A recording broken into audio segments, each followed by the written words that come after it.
इस सेशन में मैं दो काम करने की सोच रहा हूँ। एक तो संवाद की जगह से सुनने वाले भाग को कैसे ठीक कर सकें, दूसरा बोलने वाले भाग को कैसे ठीक कर सकें। ये दोनों को करने से हमारा संवाद ठीक हो सकता है। सुनने वाली जगह से हम चीज़ों को ठीक करते हैं तो घायल होने का काम नहीं होता है। बोलने वाली जगह से हम चीज़ों को ठीक करते हैं तो दूसरे को घायल करने का काम नहीं होता है। सुनने वाली जगह से अगर हम चीज़ों को ठीक नहीं करते हैं तो हमारा घायल होना खुद का ही होता रहता है। और बोलने वाली जगह से अगर हम चीज़ों को ठीक नहीं करते हैं तो दूसरों को घायल करना होता है। तो पहले सुनने वाला पहले बात कर देता हूँ, क्योंकि अगर हम ही घायल हो गए तो बोल करके तो दूसरे को घायल करेंगे। अगर हमारा ही घायल होना हो गया है सुनते समय तो बोल करके तो दूसरे को घायल करने का काम होगा ही होगा, होगा ही होगा। ठीक है, सुनते संदर्भ में 3-4 बातें हैं जो मैं एक एक करके एक्सप्लेन कर देता हूं, उसको आराम से देखने का काम करिए। पहली बात मैं एकदम सिंपल कह रहा हूं कि अगला जो कुछ भी कहता है उसकी भाषा में, उसके टोन में उलझने के बदले उसका आशय क्या है, उसका तात्पर्य क्या है, उसका मीनिंग क्या है, वो कहना क्या चाहता मूल रूप में, उसको सुनने की जरूरत है। इसमें से कोई ना कोई शब्द जरूर गुजराती में होगा। तो आशय या तात्पर्य, आशय क्या है, उसका तात्पर्य क्या है, मतलब क्या है, मीनिंग क्या है, इसको हमको पकड़ने की जरूरत है, ना कि लैंग्वेज में, शैली में, टोन में, एक्सप्रेशन के तरीकों में उलझने की जरूरत है कि मूल में वो कहना क्या चाहता है उसको सुनने पर हमारा ध्यान हो, ना कि भाषा में, शैली में, टोन में, लहजे में उलझने का काम करें। कि फंडामेंटली जो अगला कहना चाहता है, मूल रूप में जो अगला कहना चाहता है उसको सुनने पर हमारा मुख्य रूप से ध्यान हो, ना कि वो जो जिस टोन, भाषा, शैली और लहजे में कह रहा है उसमें उलझने का। ये पहली बात पकड़ में आई? क्या कह रहे? माइक।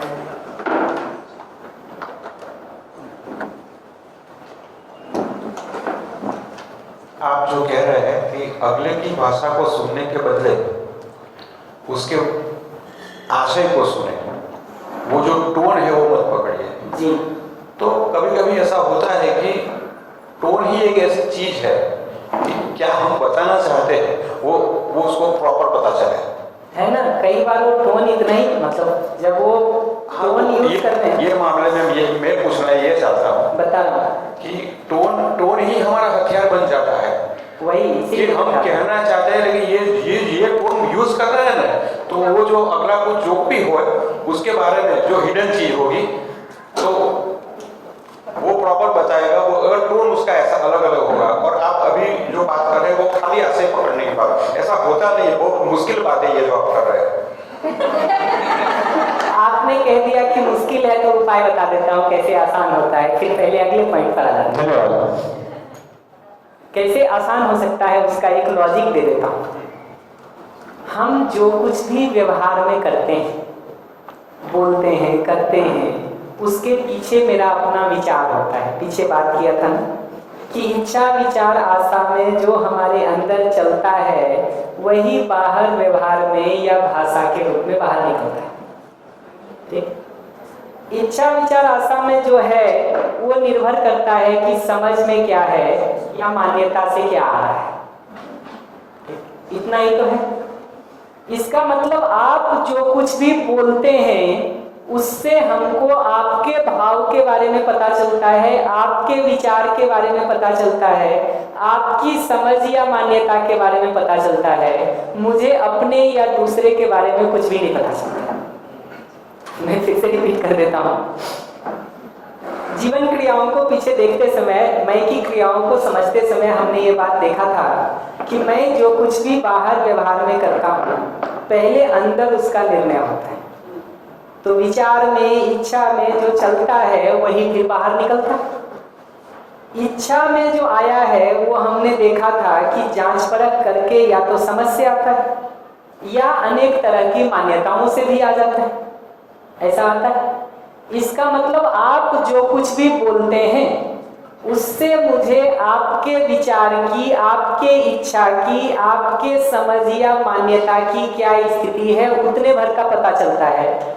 उससे मुझे मेरे बारे में, अपने बारे में, दूसरे के बारे में, चौथे के बारे में कुछ भी नहीं पता चलता है। क्योंकि आप जो कह रहे हैं अगर उसमें मान्यता जुड़ गई है तो आपका कहना गलत हो ही जाएगा। हमको पहले से ये बात पता है। मैं बिहार से हूँ, अगर आपको बिहार के 5 लोगों ने पहले धोखा दे रखा हो तो आप हमको जब देखते हैं पहली बार तो उसी नजरिए से देखने का काम करते हैं। लालू ही याद आता है, लालू जी। तो उसमें क्या होता है कि उस जब आप देख रहे हैं ना तो वो सिर्फ मेरे बारे में नहीं कहता है, आपकी मान्यता क्या बनी हुई है बिहार के बारे में उससे भी तय होता है कि आप क्या बोलेंगे या क्या करेंगे हमारे साथ। ऐसे ही मैं कानपुर संस्थान से हूँ, मैं 20 सालों से लगभग वहाँ से जुड़ा हूँ। जो लोग हमसे पहले भी 25 साल पहले भी संस्थान आए थे ना, अगर उनके साथ संस्थान में बहुत अच्छा हुआ होगा और उनको बहुत अच्छा लगा है तो आज भी लौट के आते हैं तो वो क्रेडिट हमको देते हैं, वो प्रशंसा हमको मिलती है। और 25 साल पहले भी अगर कोई नाराज होके गया होगा किसी बात से, ठीक है, तो 4 बात अभी भी सुना जाता हमको पता भी नहीं कि कौन किया उसके साथ, क्या किया, घटना कौन सी घटी थी, लेकिन सुना हमको। जब वो हमको सुना रहा होता है ना तो मुझे उससे ये नहीं पता चलता है कि मैं ऐसा हूँ, मुझे इससे इतना ही पता चलता है कि 25 साल पहले उसके साथ ऐसा हुआ था। जी।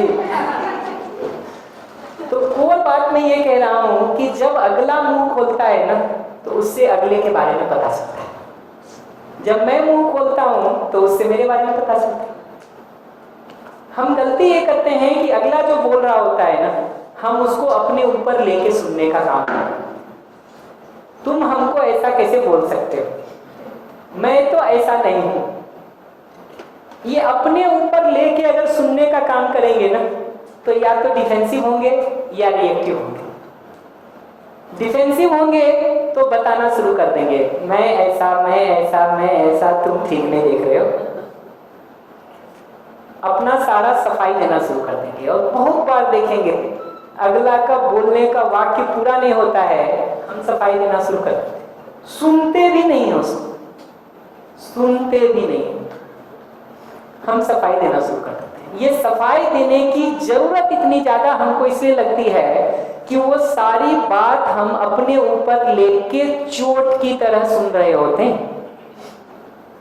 जितना ज्यादा उसको अपने ऊपर लेके सुनेंगे उतना ज्यादा अपने को चोट लगेगी। और चोट लगने की ये 2 पहचान है, या तो हम डिफेंसिव होते हैं तो हम बताना शुरू करते हैं कि नहीं नहीं ऐसा नहीं ऐसा था, ऐसा नहीं ऐसा था, हम सारा एक्सप्लेन करना शुरू कर देते हैं। अच्छा, अगले को सुने बिना अगर आप एक्सप्लेन करना शुरू कर दिए ना, अगला कहता है नालायक सुन तो रहा नहीं है, बोलेगा क्या ये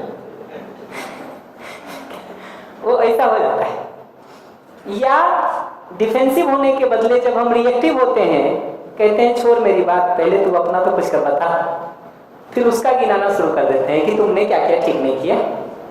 और थोड़ी देर के बाद देखेंगे जब हम रिएक्टिव होकर बोलना शुरू करते हैं ना तो वो तो पहले रिएक्शन में बोल रहा था, हम भी बोलना शुरू कर दिए।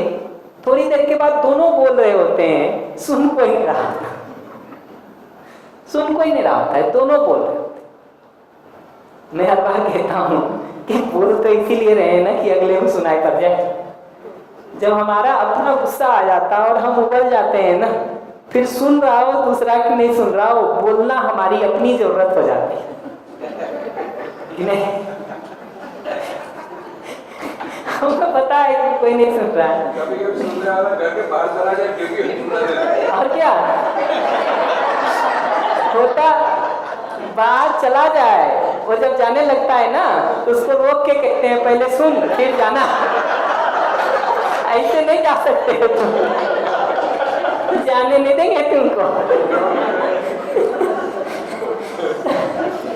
तो क्या होता है कि अपने ऊपर लेके जब हम सुनते हैं ना तो हम डिफेंसिव या रिएक्टिव हो ही जाएंगे। हम जब दूसरे को सुन रहे होते हैं तो पूरा फोकस दूसरे पर ही होना होता है। ऐसे ही हम देखेंगे कि जब हम अपनी बात कहेंगे तो पूरा फोकस अपने ऊपर लाना होता है। अभी हम गलती ये करते हैं कि अपनी बात कहते हैं तो दूसरे पर सीट के लिए आते हैं, और दूसरा जब कुछ कहता है तो उसको सुनने के बदले हम अपने को बीच में ले। जैसे ही अपने को बीच में लाएंगे ना अहंकार उठाएगा, चोट लगेगी, और चोट लगी तो डिफेंसिव या रिएक्टिव होंगे ही, नॉर्मल नहीं रह पाएंगे, सहज नहीं रह पाएंगे। तो आप जब बोलते हैं, आप मुंह खोलते हैं तो उससे हमको आपके बारे में पता चलता है। मैं जब मुंह खोलता हूं तो उससे मेरे बारे में पता चलता है। तो आपके सारे बोलने से मुझे आपके अंदर क्या चल रहा है विचार में, क्या चल रहा है इच्छा में, क्या चल रहा है भाव में, उसके पीछे क्या मान्यता काम कर रही है या समझ की क्या स्थिति है, वो हमको पता चलता है। उतना ही पता चल सकता है उससे मेरे बारे में, किसी तीसरे के बारे में, चौथे के बारे में, संसार के बारे में ठीक पता नहीं चलेगा। क्योंकि अगर आपकी दृष्टि उसमें जुड़ गई है तो आप रियल डिस्क्रिप्शन कैसे कर पाएंगे। अगर आपका अपना ही चश्मा उसमें जुड़ गया है, लाल रंग का, हरे रंग का, पीले रंग का, तो आप जो बोलेंगे उससे तो मिक्स होके ही निकलेगा। तो आपके बोलने से मुझे आपके बारे में पता चलता है, अपने बारे में नहीं पता चलता। तो सुनते समय जो पूरा फोकस करना होता है वो सामने वाले पर करना होता है। अपने को जब हम बीच में ले आते हैं ना वहां से सारी तकलीफ शुरू हो जाती है, तकलीफ शुरू। तो जिस टंकी को खोल करके उसमें से दूध निकल रहा है तो वो ये बताता है कि टंकी में दूध है, वो ये नहीं बताता है कि नीचे लगे कप में क्या होगा। नीचे लगे कप में तो जो टंकी में भरा है वो गिरेगा जी। दूध होगा तो दूध गिरेगी, चाय होगा तो चाय गिरेगी, पानी होगा तो पानी गिरेगा। तो आपने मुंह खोला है और हमारे अंदर कुछ जा रहा है तो उससे तो इतना ही पता चलता है कि आपके अंदर क्या भरा हुआ है। उससे ये तभी पता चलता है कि मेरे अंदर क्या भरा हुआ है। जो कप नीचे लगा है उसमें क्या भरा है, इससे थोड़ी क्या होता है कि उसमें क्या आएगा। वो नल जो खुला है तो टंकी का नल तय करता है कि उसमें क्या आएगा। तो आप जब मुंह खोलते हैं तो उससे हमको आपके बारे में पता चलता है। सुनते समय पूरा फोकस सामने वाले पर रखना होता है, अपने को बीच में नहीं लाना। बोलते समय हम उल्टा बात करेंगे कि पूरा फोकस अपने ऊपर रखना होता है, सामने वाले को बीच में नहीं लाना। बोलने का बात आगे करेंगे, अभी कॉन्टेक्स्चुअली सिर्फ बता दे रहा हूं। तो ये दृष्टि पकड़ने की जरूरत है। कैसे सुना जाता है, जो पहला आपने पूछा, उसका दृष्टि ये है कि जो आप बोलते हैं उससे हमको आपका विचार क्या है, आपका भाव क्या है, आपकी इच्छा क्या है, आपकी समझ की क्या हालत है, आपकी मान्यता की क्या हालत है, ये पता चलता है। ये पता चलता है। उससे मुझे मेरे बारे में सीधा नहीं पता चलता है, नहीं चलता। आप जो भी बोलेंगे उसमें आपकी दृष्टि मिक्स रहेगी। हम अपने को बीच में ले आते हैं तो अहंकार पे चोट लगती है, अहंकार पे चोट लगती है। और अहंकार पे चोट लगेगी तो तकलीफ शुरू हो जाएगी, तकलीफ शुरू हो जाएगी। फिर हम या तो डिफेंसिव हो जाएंगे या रिएक्टिव हो जाएंगे। डिफेंसिव हो गए तब भी बात नहीं होती है, और रिएक्टिव हो गए तब तो दोनों चिल्ला रहे होते हैं। फिर तो दोनों ही चिल्ला रहे होते हैं, सुन कोई नहीं रहा होता। डिफेंसिव जब तक हम रहते हैं ना तब तक हम थोड़ा बहुत सुनते हैं, लेकिन उतना ही सुनते हैं जितने में दूसरे को काटा जा सके और अपने को सही से किया जा सके। उतना मसाला मिल जाता है, कहते हैं बस अब चुप रहो, अब सुन लो, हमारा मसाला मिल गया है हमको। तो ये अगली कठिनाई होती है। ठीक है, तो बिना अपने ऊपर लिए सुनेंगे, उसके तात्पर्य को सुनने का काम करेंगे। अब सुनेंगे क्या? तो जो उदाहरण मैं कल परसों में पूछ रहा था, आज 2-3 और पूछ लेता हूँ। हमको ऑफिस में कोई फाइल टाइम से क्लियर नहीं हुई और हम नाराज हो रहे हैं अपने स्टाफ के ऊपर। ठीक, फाइल कोई क्लियर नहीं हुई और हम स्टाफ के ऊपर नाराज हो रहे हैं। और ये सेशन सुन लीजिए आराम से, प्रिंट आउट तो सब आपको मिल जाएगा। आप स्टाफ के ऊपर नाराज हो रहे हैं ऑफिस में, आपका क्या इरादा होता है कि वो रोज ऐसे ही फाइल उलझा के रखे, रोज आप नाराज होते रहें, या कल से फाइल ठीक करने लगे? कल से फाइल ठीक करने लगे। आपको घर पे ऑफिस में 9 बजे पहुंचना था, 8:30 बजे आपको नाश्ता चाहिए होता है, नाश्ता लेट हो गया, आप पत्नी के ऊपर, बेटी के ऊपर, काम करने वाले के ऊपर चिल्लाते हैं। इरादा क्या होता है? रोज नाश्ता लेट हो, रोज चिल्लाने का अवसर मिले, या कल से चिल्लाना ना पड़े, काम समय से होने लगे, काम समय से होने लगे। दिख रहा ना? कठिन सवाल तो नहीं पूछ रहा। चाय में किस दिन चीनी तेज हो गई, हम नाराज होकर के वो कर रहे, चिल्ला रहे। आशय क्या होता है उसका कि रोज चाय ऐसे ही तेज चीनी की मिले और रोज हम चिल्लाएं, या कल से चाय ठीक चीनी की मिलने लगे, ठीक चीनी की मिलने लगे। इससे पता चलता है कि हर चीखता चिल्लाता हुआ व्यक्ति वस्तुतः अपनी किसी जरूरत को बता रहा होता है। हमारी अपनी कुछ जरूरतें होती हैं जिसके पूरा होने से हम प्रसन्न होते हैं, उत्साहित होते हैं, खुश होते हैं। हमारी अपनी कुछ जरूरतें होती हैं जिसके पूरा नहीं होने से हम परेशान होते हैं, चीखते हैं, चिल्लाते हैं। ये दिख रहा ना? अपने लिए देख सकते हैं। यही बात दूसरे के लिए देखनी होती है कि अगला चीखता चिल्लाता हुआ व्यक्ति मूलतः अपनी किसी जरूरत को एक्सप्रेस कर रहा होता है, बता रहा होता है।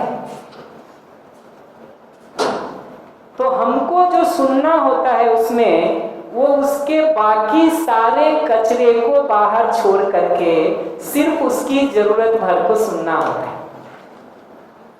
क्योंकि अगर कचरे को सुनने का काम हमने कर लिया तो कचरे पर जवाब देने के लिए मसाला बहुत होता है, बहुत होता है।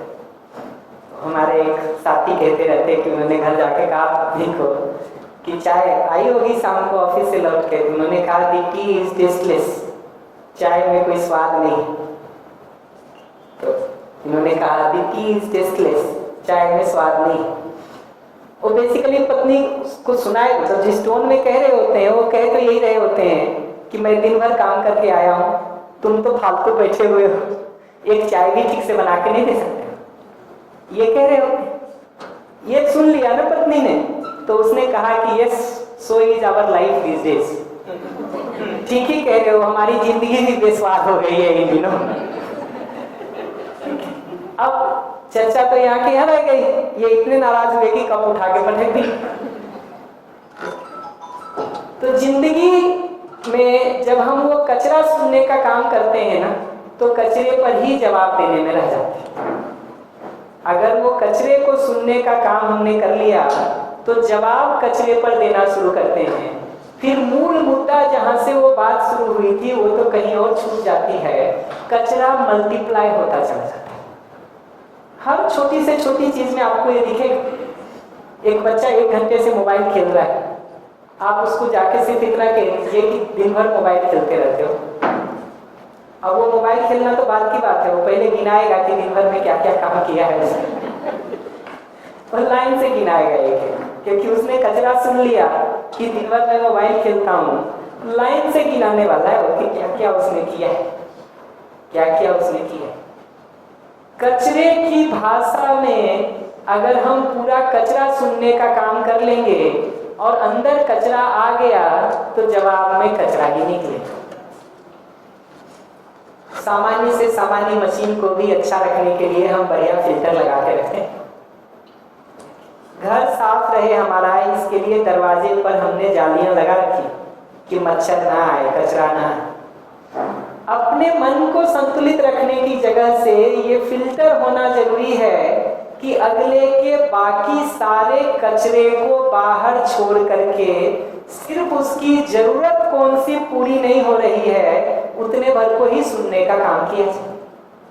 मैं फिर से रिपीट कर दे रहा हूं कि अगला जब कभी भी कुछ कह रहा है तो जितना भी कचरा मिला के वो कह रहा है, चीख के चिल्ला के विरोध से, वो सब में हमको सिर्फ इतने पर फोकस करना होता है कि उसकी कौन सी जरूरत पूरी नहीं हो रही है जिसको वो चीख चीख करके कह रहा है। हमको सिर्फ वो जरूरत को सुनना होता है, बाकी सारे कचरे को बाहर छोड़ देना होता है। क्योंकि हम भी जब चीख चिल्ला रहे होते हैं तो मूल मुद्दा ये नहीं होता कि यही चीखते चिल्लाते रोज रहे हम। मूल मुद्दा ये होता है कि अगले को सुनाई पड़ जाए जो हम कहना चाहते हैं।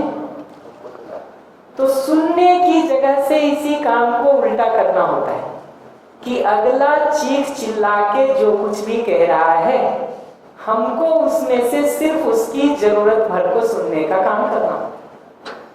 तो आज मैंने झाड़ू लगाई कमरे में और आपने देखा कि सोफे के नीचे कचरा पड़ा हुआ है और आप कहते हैं श्याम तो ही तो जिम्मेदारी रहती तुम्हारे पास दिन भर और तुम वो भी ठीक से नहीं करते हो। तो अगर मैंने ये सुन लिया ना कि तो ही जिम्मेदारी रहती है और कुछ ठीक से नहीं करता हूँ, मैं 20 बताऊंगा कि क्या क्या मैंने दिन भर में किया है। मैं बताऊंगा कि अच्छा दो ही काम रहता है ना, कल से कर लिया करना ये सब तुम ही, हम दो ही करेंगे। मैं बताने वाला हूँ कि अच्छा हम ठीक नहीं करते हैं ना, हमारा सुबह से क्या किया हो पता है तुमको।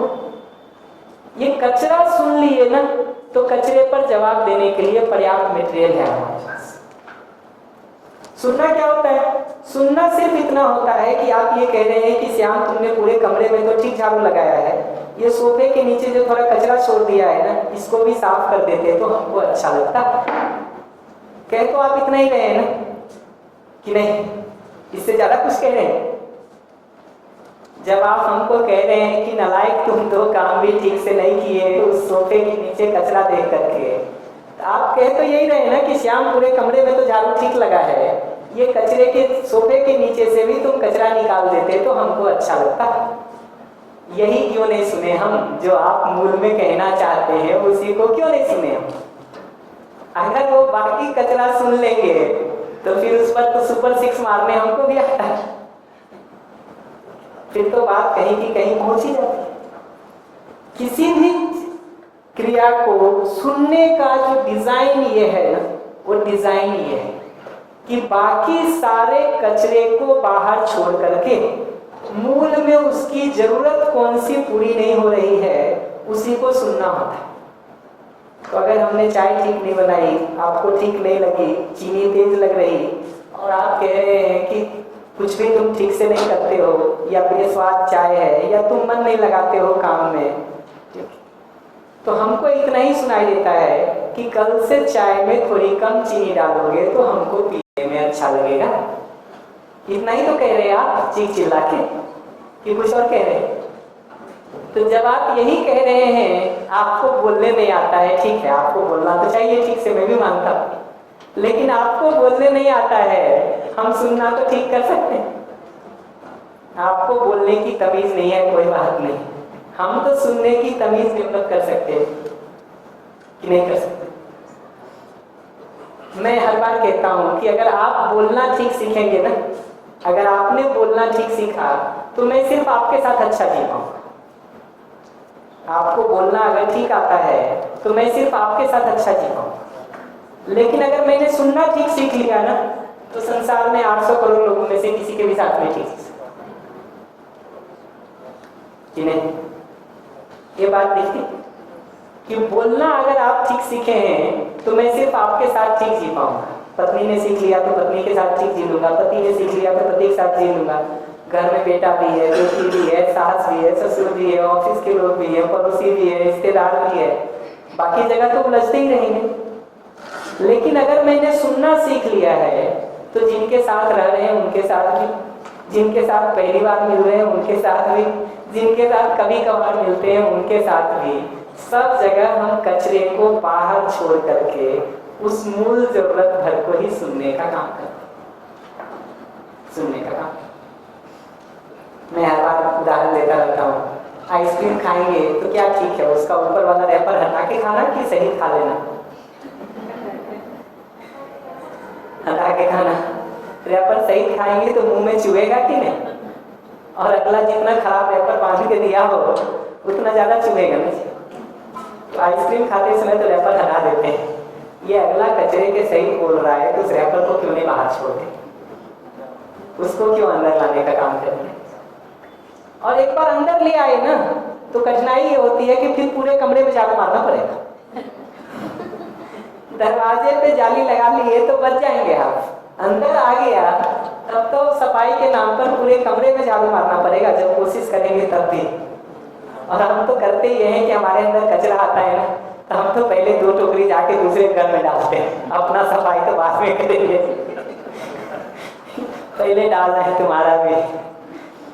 तो ये जो सारा डिजाइन अगर कचरे पर ही केंद्रित है ना तो कचरे का जवाब कचरे में देते देते थोड़ी देर में कचरे का इतना ढेर लग जाता है कि मूल जरूरत तो कहीं पीछे ही दब जाती है, वो आता ही नहीं है नीचे, आता ही नहीं है नीचे। तो सुनते समय हमको उस कंसर्न को सुनना होता है, वो जो मूल बात कहना चाह रहा है हमको उसको सुनना होता है, उतना सुनना होता है। तो अगर आप बच्चे को कह रहे हैं कि बेटा दिन भर तुम मोबाइल खेलते रहते हो और मैं बच्चे की जगह से हूँ तो मैं तो उसको ऐसे सुनूंगा कि आप ये कह रहे हैं कि बेटा 1 घंटा हो गया, अब मोबाइल रख के पढ़ने में लगोगे तो मुझे थोड़ी शांति और सुकून मिल जाएगा। यही कह रहे हैं ना कि कुछ और कह रहे हैं? इतना ही तो कह रहे हैं। उस मोबाइल खेलते बच्चे को अगर हम कह रहे हैं कि तुम दिन भर फालतू लगे हुए हो इसमें, तो आप कह तो यही रहे हैं ना कि बेटा 1 घंटे का समय हो गया है, अब तुम मोबाइल रख के पढ़ने में लग जाओगे तो मुझे थोड़ा सुकून मिल जाएगा, थोड़ी शांति मिलेगी। आप बोले चाहे जैसे भी, सुनने वाला भाग अगर हम ठीक कर लेते हैं तो कचरा सारा बाहर आ जाता है। ये ठीक है कि आप ठीक से बोले तो और अच्छी बात, लेकिन आप नहीं भी ठीक से बोल रहे हैं और मेरा सुनने वाला हिस्सा अगर ठीक है तो कचरे को बाहर छोड़ा जा सकता है, छोड़ा जा सकता है कि नहीं? ये पकड़ में आ रहा? किनको नहीं पकड़ में आ रहा बताइए तो हम और एक्सप्लेन कर देंगे। मध्य में क्या है वही देखना है जी, मध्य सदस्य जी। तो क्या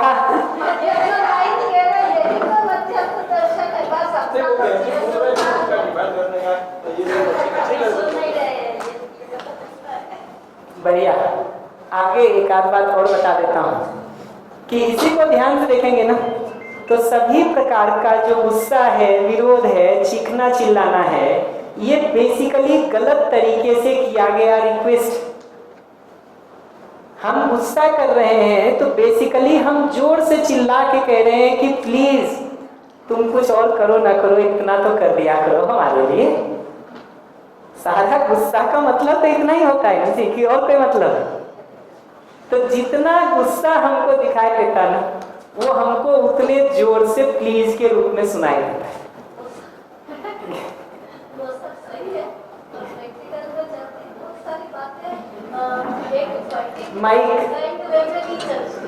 माइक अभी सॉल्व करते हैं ना जी, देखते हैं इसमें क्या है। All these are the situation based, and in the practical life too many situations present, different type of। तो ये वाली बात ठीक है, ये 90% से भी ज़्यादा प्रॉब्लम्स का सोल्यूशन जो आप बता रहे हैं उसमें है, बट कितनी बार ये सिचुएशन नहीं होके बहुत होती है जिसका कि अपन विस्तार नहीं कर सकते। ऐसा करते हैं ना 4:30 बजे ये चेयर खाली है, हाँ, अगले सेशन में आप बैठ के एक डेमो दे देना, हम बता देंगे कैसे डील किया जाता है। हम तो लाइव कर रहे हैं कि ये सेशन आप शुरू करना, हम बताएंगे कि कैसे उसमें नीड पहचान करके बात की जाती है, इसमें क्या दिक्कत है। हम तैयार हैं, हम नहीं भाग रहे हैं।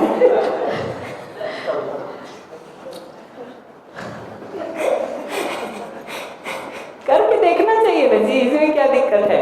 पहले तो मैं कहूँगा अगर 90% भी आप कह रहे हैं वही सॉल्व हो जा रहा है तो 90% तो कर लें।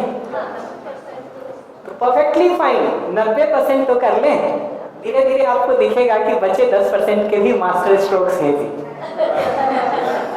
इतना कठिन नहीं है, धीरे धीरे हमको अपना एबिलिटी बढ़ाना होता है। मैं 2 4 5 उदाहरण उसका दूंगा अभी थोड़ा थोड़ा। शुरू किया हूं तो सभी प्रकार का गुस्सा, विरोध, चीखना, चिल्लाना बेसिकली गलत तरीके से किया गया रिक्वेस्ट। हम ये भी नहीं कह रहे हैं अभी आपको कि आप उसकी जरूरत पूरा कर दीजिए, आपको नहीं ठीक लगता है मत करिए ना, लेकिन कचरा तो नहीं सुन लीजिए। हम ये बिल्कुल नहीं कह रहे हैं कि आप उसकी जरूरत को पूरा करने पे चले जाए। मैं कह रहा हूं कचरा सुनना तो बंद करिए ताकि अपना संतुलन तो ठीक रहे। पहले कचरा सुनना अगर शुरू कर दिए तो हमारा ही ट्रैक खराब हो जाता है और हम रॉन्ग पिच पर बैटिंग करना शुरू करते हैं। वो पिच ही गलत हो जाती है और उस पिच पर कितना भी गेम प्ले करिए कचरे का ढेर बढ़ता चला जाएगा, ढेर बढ़ता चला जाएगा। सुनने का आर्ट ये है। और इसमें मैं ये बात हर बार कहता रहता हूं कि आपकी ऑफिस की मीटिंग थी 9 बजे, ड्राइवर को 8:30 बजे आना था, 8:45 बजे आया, आप गुस्सा करते। जितनी ज्यादा अर्जेंट मीटिंग आपकी होती है ना, गुस्सा उतना ज्यादा आता है कि नहीं। सामान्य वैसे मीटिंग हो तो कुछ नहीं यार ठीक है, 2-1 लाइन बोल के छोड़ दिए। अर्जेंट कोई मीटिंग हो बॉस के साथ, ठीक है, तो आप उतना रास्ते भर उसको जो है सुनाते जाते हैं। तो मैं कहता हूं जितना ज्यादा बड़ा गुस्सा दिखता है ना, उससे इतना ही पता चलता है कि ये आपकी उतनी ज्यादा बड़ी जरूरत है। इसीलिए तो व्यवस्था बना के रखते हैं ना पहले से ही, ताकि क्योंकि ह्यूमन बींग्स है वो अलग अलग तरह से बिहेवियर कर सकता है, पर हमें तो हमारी व्यवस्था से जाना।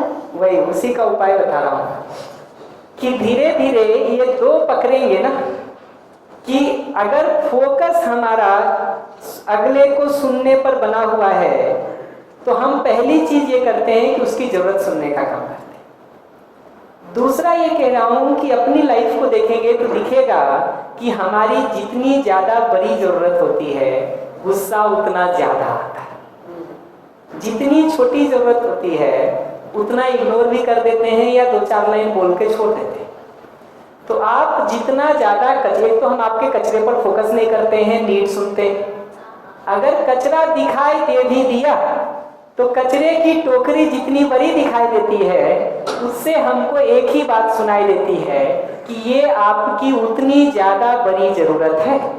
और आप कह रहे हैं कि नालायक श्याम तुम किसी और दिन आप चाहे नहीं आओ, इस दिन तो समय से आ जाया करो ना प्लीज, इतना ही तो कह रहे हैं। तो जितने जोर का गुस्सा है बेसिकली वो उतने ज्यादा जोर से बोला हुआ प्लीज है कि प्लीज ये तो करो ही, नहीं तो मेरी गाड़ी पटरी से उतरी जा रही है।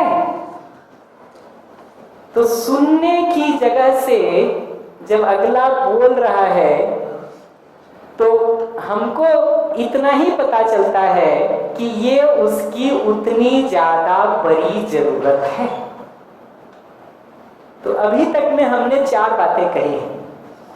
पहला कहा कि अगला जो कह रहा है उसके आशय को, तात्पर्य को, मतलब को पकड़ने पर फोकस करना है। टोन, शैली, एक्सप्रेशन सबको थोड़ा साइड करने का करना है। क्यों कर रहे हैं? तो वही दूसरा बात कह रहा हूं कि जब हम सुन रहे हैं तो अगले की बात को बिना अपने ऊपर लिए सुनने का प्रयास करना है, क्योंकि अगला जो भी कहता है वो उसकी समझ को, मान्यता को, भाव को, विचार को, इच्छा को बताता है, न कि मेरा ठीक ठीक आकलन होता है। आप मुंह खोलते हैं तो आपका पता चलता है, तो आपकी समझ की क्या हालत है, आपकी मान्यता की क्या हालत है, आपके भाव विचार की क्या हालत है, हमको इतना ही पता चलता है। क्योंकि सुन रहे हैं आपको तो पूरा फोकस फिर आप पर होता है, अपने को क्यों लाए जी बीच में। और वो फोकस करके फिर सुनेंगे क्या उसमें से, तो बेसिकली आपकी कोई जरूरत पूरी नहीं हो रही है। अगर चीख चिल्ला रहे हैं आप तो अगर आप गुस्सा, विरोध, चीख चिल्लाहट से कह रहे हैं तो बेसिकली आप अपनी किसी जरूरत को एक्सप्रेस करने का काम कर रहे हैं। हमको वो सुनाई देता है, उसको पूरा करें। मैं ये अभी बिल्कुल नहीं कह रहा हूँ, बात करेंगे जी, जितना हो पाएगा करेंगे, नहीं हो पाएगा नहीं कर पाएंगे, लेकिन कचरा आने तो नहीं दें अपने अंदर, कचरा आने तो नहीं दें अपने अंदर। ये पकड़ना है। और कचरे की टोकरी जितनी ज्यादा बड़ी दिखाई दे, हमको इतना ही सुनाई पड़ता है कि ये उसकी उतनी ज्यादा बड़ी जरूरत है और वो उतने जोर से प्लीज कह रहा है कि इसको तो कम से कम कर दिया करो ना प्लीज। इतना ही तो कर रहा है अगला जी। हाँ ठीक है ना, अभी मैं भी उसको ज्यादा एक्सप्लेन नहीं करूंगा। अभी मैं इसी पर थोड़ा फोकस रहना चाह रहा हूँ कि पकड़ा ऐसे जाता है, सुना ऐसे जाता है। ठीक है, आखिरी बात ये कह रहा हूँ कि निगेटिव भाव कुछ भी आप में दिखता है, अपमान दिखता है, क्रोध दिखता है, विरोध दिखता है, ईर्ष्या दिखती है, द्वेष दिखती है, घृणा दिखती है, नफरत दिखती है, तो हमको ये दिखता है कि आपने अपने अंदर आग लगा लिया है, दुर्घटना कर लिया है, जिसमें आप दुखी हैं, परेशान हैं। कैसे पता हमको? हमको अपने को देख के ये बात पता है कि एक क्षण के लिए भी मेरे अंदर अपमान आता है, क्रोध आता है, विरोध आता है, गुस्सा आती है, चीखते चिल्लाते हैं, तब हम आराम में रहते हैं कि परेशान होते हैं? परेशान होते हैं। चूंकि अपने अध्ययन से ये बात हमने देख रखी है, इसलिए जब आप भी गुस्से में चीखते हुए, चिल्लाते हुए, अपमान करते हुए, विरोध करते हुए हमारी ओर आ रहे होते हैं ना, तो हमको दिखाई देता है कि मानसिक रूप से आपने अपना दुर्घटना कर लिया है, अपने अंदर आग लगा लिया है, फिर आप हमारी तरफ आ रहे हैं। तो आप दुखी और परेशान के रूप में हमको दिखाई देते हैं, दिखाई देते हैं। और मैं हर बार जो उदाहरण देता रहता हूँ कि आप स्कूटी पे ड्राइविंग कर रहे हैं, आपके सामने वाली स्कूटी का एक्सीडेंट हो जाए तो आप ब्रेक लगाते हैं कि जाके धक्का मारते हैं? ब्रेक लगाते हैं। क्यों? क्योंकि हमारे को अपनी स्कूटी नहीं तुड़वानी, अपना हाथ पैर नहीं तुड़वाना। स्कूटी महत्वपूर्ण लगती है, हाथ पैर महत्वपूर्ण लगता है, तो ब्रेक मारते हैं। जीवन महत्वपूर्ण दिखेगा, सुख दुख महत्वपूर्ण दिखेगा, तो यहाँ भी ब्रेक लगेगा। मैं कहता हूँ कि आप अपने ठीक साइड से एकदम प्रॉपरली ड्राइव करने का काम कर रहे हैं, अगला रॉन्ग साइड से आके टकरा रहा है, टकराने वाला है आपसे। शराब पीने के कारण हो, नींद आ रही हो इसलिए हो, पति पत्नी में झगड़ा करके आया हो इसलिए हो, आया हो, आई हो। हाँ जी, हमारे एक शिविर में इसी बात पे बहस होना शुरू हो गया कि आई हो क्यों बोल रहे हैं, आया हो बोलो।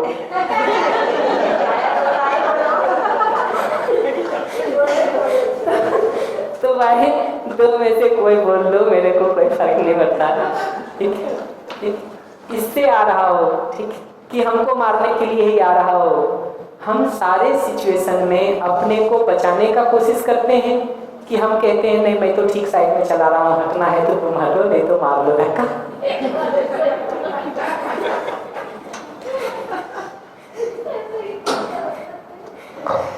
मैं ना बच्चे को साइकिल चलाना सिखा रही थी, तो वो नया नया ही था, तो वो साइकिल चला रहा था, छोटा था, तो वो ये चला, हटो हटो हटो, तेलकर तू साइड में।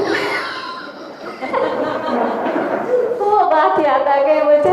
फिर मैंने उसको सिखाया कि मतलब कोई सामने आ रहा, कोई बात नहीं, अपने को इस तरह से साइड पे है ना।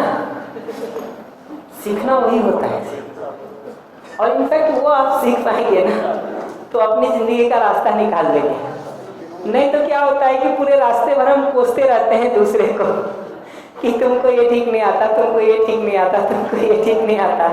अगला सुनने के लिए भी नहीं बैठा, हम बड़बड़ाते रहते हैं अपनी गाड़ी में। तो आवाज भी नहीं जाती दूसरे तक। वो भी ये बताता है कि गुस्सा आने के बाद बोलना हमारी जरूरत हो जाती है।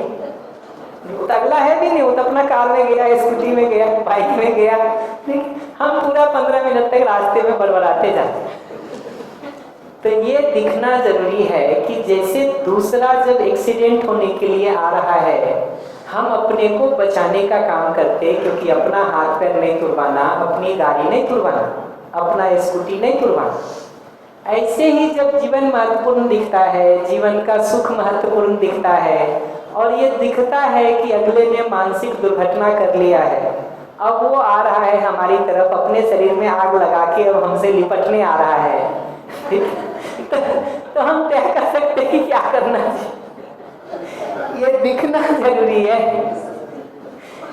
दृष्टि की जगह से ये बदलाव जरूरी है। और मैं एक भी बात झूठ नहीं बोल रहा हूँ, कल्पना करने नहीं कह रहा हूँ कि आंख मूंद लीजिए और देखिए फूल बरस रहे हैं आपके ऊपर, मैं ऐसा कुछ नहीं कह रहा हूँ। मैं तो कह रहा हूँ कि बिल्कुल ईमानदारी से पलट के देखिए कि जितनी बार आप दुखी होते हैं, अपमानित हो करते हैं, किसी को विरोध करते हैं, चीखते हैं, चिल्लाते हैं, नाराज होते हैं, आप इरिटेट होते हैं कि अपने लिए वो बात दिखती है, तो मानव के लिए वो बात हमको समझ में आ जाती है कि मानव जब भी अपमान पूर्वक आ रहा है, द्वेष पूर्वक आ रहा है, विरोध पूर्वक आ रहा है, क्रोध पूर्वक आ रहा है, घृणा पूर्वक आ रहा है, ईर्ष्या पूर्वक आ रहा है, करण जी तुमको ढूंढ रहे हैं, उधर है जी आपके पार्टनर, उधर है भाई, मैं मदद कर दे रहा हूँ ना, मैं मदद कर दे रहा हूँ, पार्टनर आपके उधर है।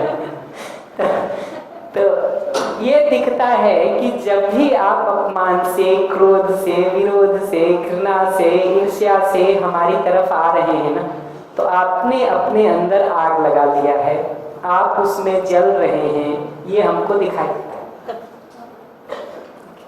अब अगर आपको हम बचाना भी चाहते हैं ना, तो हम भावावेश में, अगर आप आग में जल रहे हैं तो हम भावावेश में आके कूद जाए, ये ठीक है, या पहले अपना फायर प्रूफ जैकेट पहन के घुसे, ये ठीक है।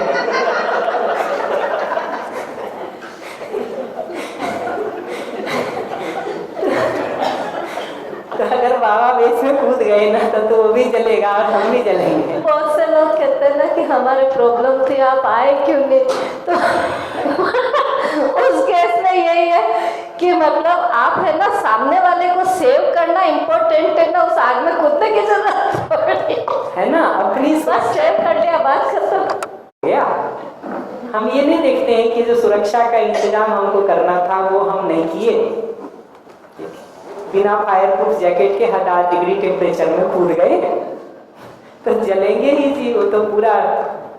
पर कभी कभी परिस्थितियां ऐसी होती है कि at a time do and don't वाली सिचुएशन। सबको, मैं तो लंच के बाद एकदम इस मूड में हूँ, जिसको भी जिस केस का पूछना हो पूछ लीजिए, हम तो सबके सॉल्व करने को तैयार बैठे हैं जी, देख लेते हैं ना, जितना हो जाएगा अच्छा है, जो नहीं होगा मिलके उत्तर ढूंढेंगे। तो इतना स्टेप में केस स्टडीज ले लेंगे, बनता है क्यों नहीं। हम कम्युनिकेशन के वर्कशॉप करते हैं 8 दिनों के, जिसमें सुनने बोलने को ही केंद्र में रखते हैं, 50 केस स्टडी सॉल्व करते हैं, 1-2 महीने 50। जो लेके आना हो ले आइए, यहाँ करना हो यहाँ करिए, ग्रुप में करना हो ग्रुप में करिए, कैसे सॉल्व नहीं होगा जी, देखते हैं ना। जनरल प्रिंसिपल पकड़ में आना जरूरी है, जितना गहराई से। अभी तो ये बेसिक वर्कशॉप है तो हम उसमें थोड़ा थोड़ा इंट्रो हर चीज का दे रहे हैं, जितना गहराई में घुसेंगे वो सब जगह नीड पे सुनने का डिजाइन होता है। मैं हर बार उदाहरण देता रहता हूँ, 2-3 आपको यहाँ भी दे देता हूँ। एक बच्चा झूठ बोल रहा है, डायलॉग कैसे किया जाता है उसके थोड़े स्टेप्स ओपन कर देता हूँ। एक बच्चा झूठ बोल रहा है, आप उसको कितना भी कहिए कि नालायक झूठ मत बोलो, झूठ बोलना ठीक नहीं है, ठीक है, उससे उसका झूठ बोलना नहीं रुकता है। हमको सुनना ये होता है कि वो झूठ बोल रहा है तो उसकी कौन सी जरूरत पूरा करने के लिए वो झूठ बोल रहा है।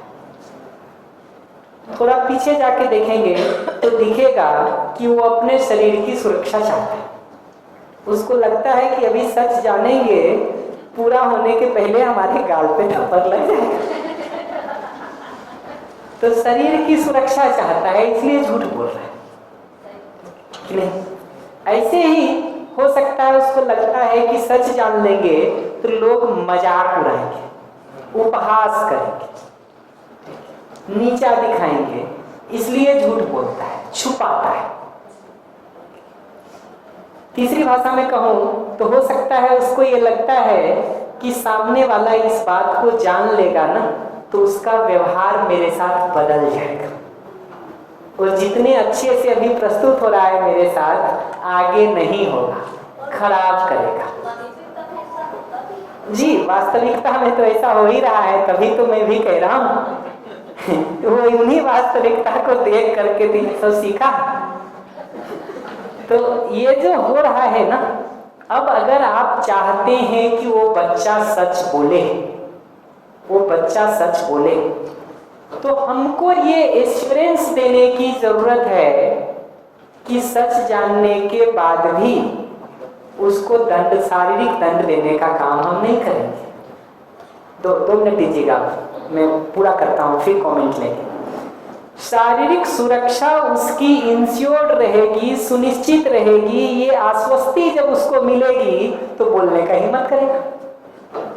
इस घटना को जान करके भी उसका मजाक नहीं उड़ाया जाएगा, उसका उपहास नहीं उड़ाया जाएगा, ठीक है?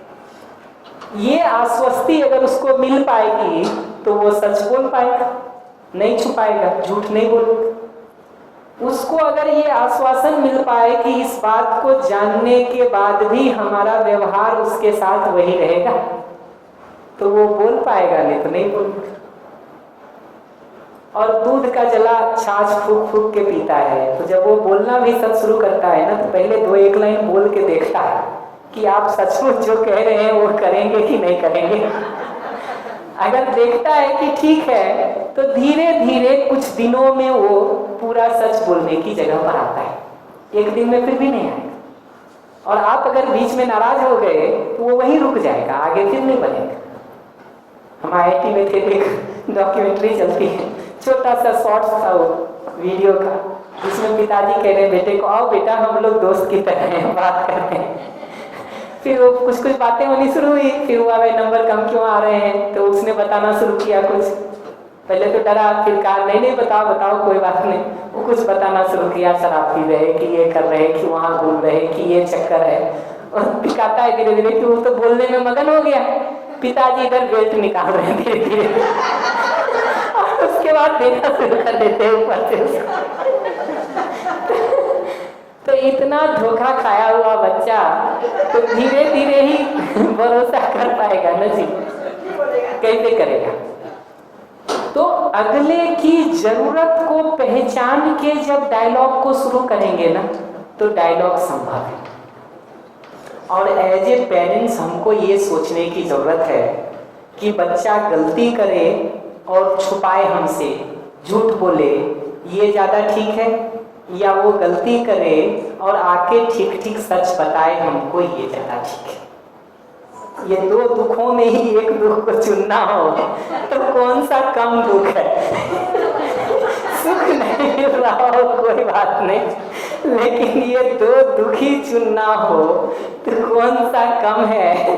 पहचान लिया जाए, ये पहचानना जरूरी है।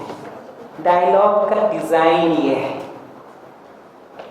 एक बच्चा एक खास तरह के ड्रेस पहनना चाहता है, मान लीजिए, एज ए पेरेंट्स हम आर्ग्यू कर रहे हैं, बहस कर रहे हैं, नहीं पहनो का बात लेकर के, निर्णय लेकर के जिद कर रहे हैं और डिस्कशन कर रहे हैं, वो बहस होती रहेगी। उस बच्चे से अगर बात शुरू करना है तो उसका डिजाइन ये नहीं है कि ये ड्रेस नहीं पहनो, उसका डिजाइन ये है कि उस बच्चे के ड्रेस पहनने के पीछे का कंसर्न क्या है, उसको हम पहचान सकें। हो सकता है फ्रेंड सर्कल में, पीयर ग्रुप में वो आउटडेटेड नहीं हो जाए, बाहर नहीं हो जाए, इसलिए पहनना चाहता है। हो सकता है वो फैशन से प्रभावित हो गया है, तो अच्छा दिखे, दूसरों पर इंप्रेशन अच्छा हो, इसलिए पहनना चाहता है, इसलिए पहनना चाहता है। ऐसे आप देखने जाएंगे तो 2-3-4 कारण मिलेंगे कि नहीं? पहचान सकते हैं इसको कि पीयर ग्रुप में इंक्लूड होना चाहता है इसलिए पहन रहा होगा, दूसरों पर अच्छा इंप्रेशन जाए इसलिए पहन रहा होगा। ऐसा पहचानेंगे तो हो सकता है एक आध और कोई कारण निकल जाए। तो हमको पहला चीज ये करना होता है कि उस जिद करते हुए बच्चे से ये डायलॉग करना होता है कि बेटा तुम इस ड्रेस को इसलिए पहनना चाहते हो ना ताकि तुमको लगे कि तुम ग्रुप में आउटडेटेड ना हो जाओ, या इसलिए पहनना चाहते हो क्योंकि तुमको ये अच्छा दिखता है और तुमको लगता है कि इससे लोगों में तुम्हारा इंप्रेशन बेहतर होगा या स्वीकृति बेहतर होगी। ये कारण पर चर्चा करेंगे ना तो दो बड़ी घटना घटती है। पहला ये कि अगले को ये एहसास होता है कि आप उसको थोड़ा बहुत समझते तो हैं, नहीं तो आप अपने बहस से शुरू करते हैं ना, वो कहता है मम्मी तुमको इस जमाने का कुछ नहीं पता, तुम्हारा जनरेशन तो गया काम से, खुद तो भुगते जिंदगी भर हमको भी भुगत पाओगे। वो ऐसे शुरू होते हैं आर्ग्यूमेंट। उसके कंसर्न क्या है उसको अगर सुनना शुरू करते हैं, आपने ठीक गेस कर लिया वेल एंड गुड, नहीं गेस करेंगे तो दो बात और कहेगा, ठीक है कि नहीं पापा ऐसा और है, नहीं पापा भाई और है, दो बात और सुनाएगा, उससे दो जरूरत और पता चल जाएगी हमको, और क्या होगा, दो के बदले चार हो गए, तीन हो गए, एक हो गई, जैसा भी होगा होगा। हमको ये कंसर्न सुन करके उससे वेरीफाई करने का काम करते हैं ना, ये नीड सुन के वेरीफाई करने का काम करते हैं तो दो चीज होता है। पहला ये होता है कि उसको ये एहसास होता है कि उसकी बात हम तक पहुंच गई है, हम उसको सुन लिए हैं, समझ लिए हैं, ये बात उसको एश्योरेंस मिल जाता है, आश्वस्ति मिल जाती है, तो उसके बोलने की जरूरत अब खत्म हो जाती है, उसके बाद ही कोई सुनने की जगह पर आता है।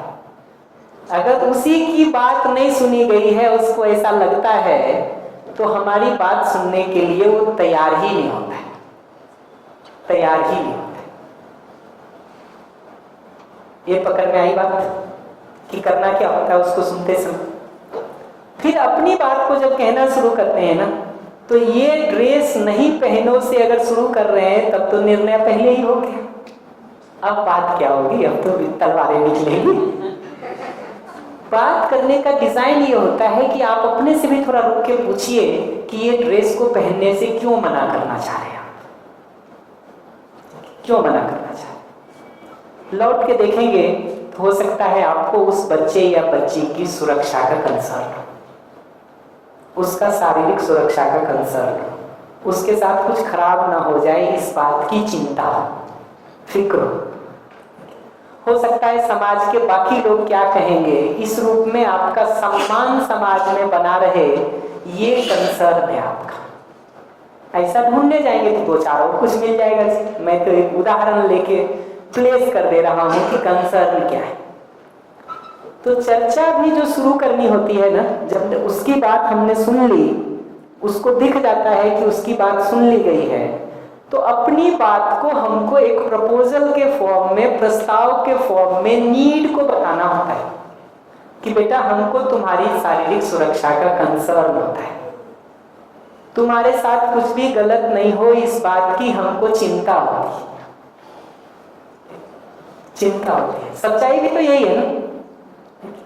यहां से अगर डायलॉग को शुरू करेंगे ना, ठीक, तो शारीरिक सुरक्षा वो भी चाहता है, उसके साथ कुछ गलत नहीं हो ये वो भी चाहता है, वो भी चाहती है।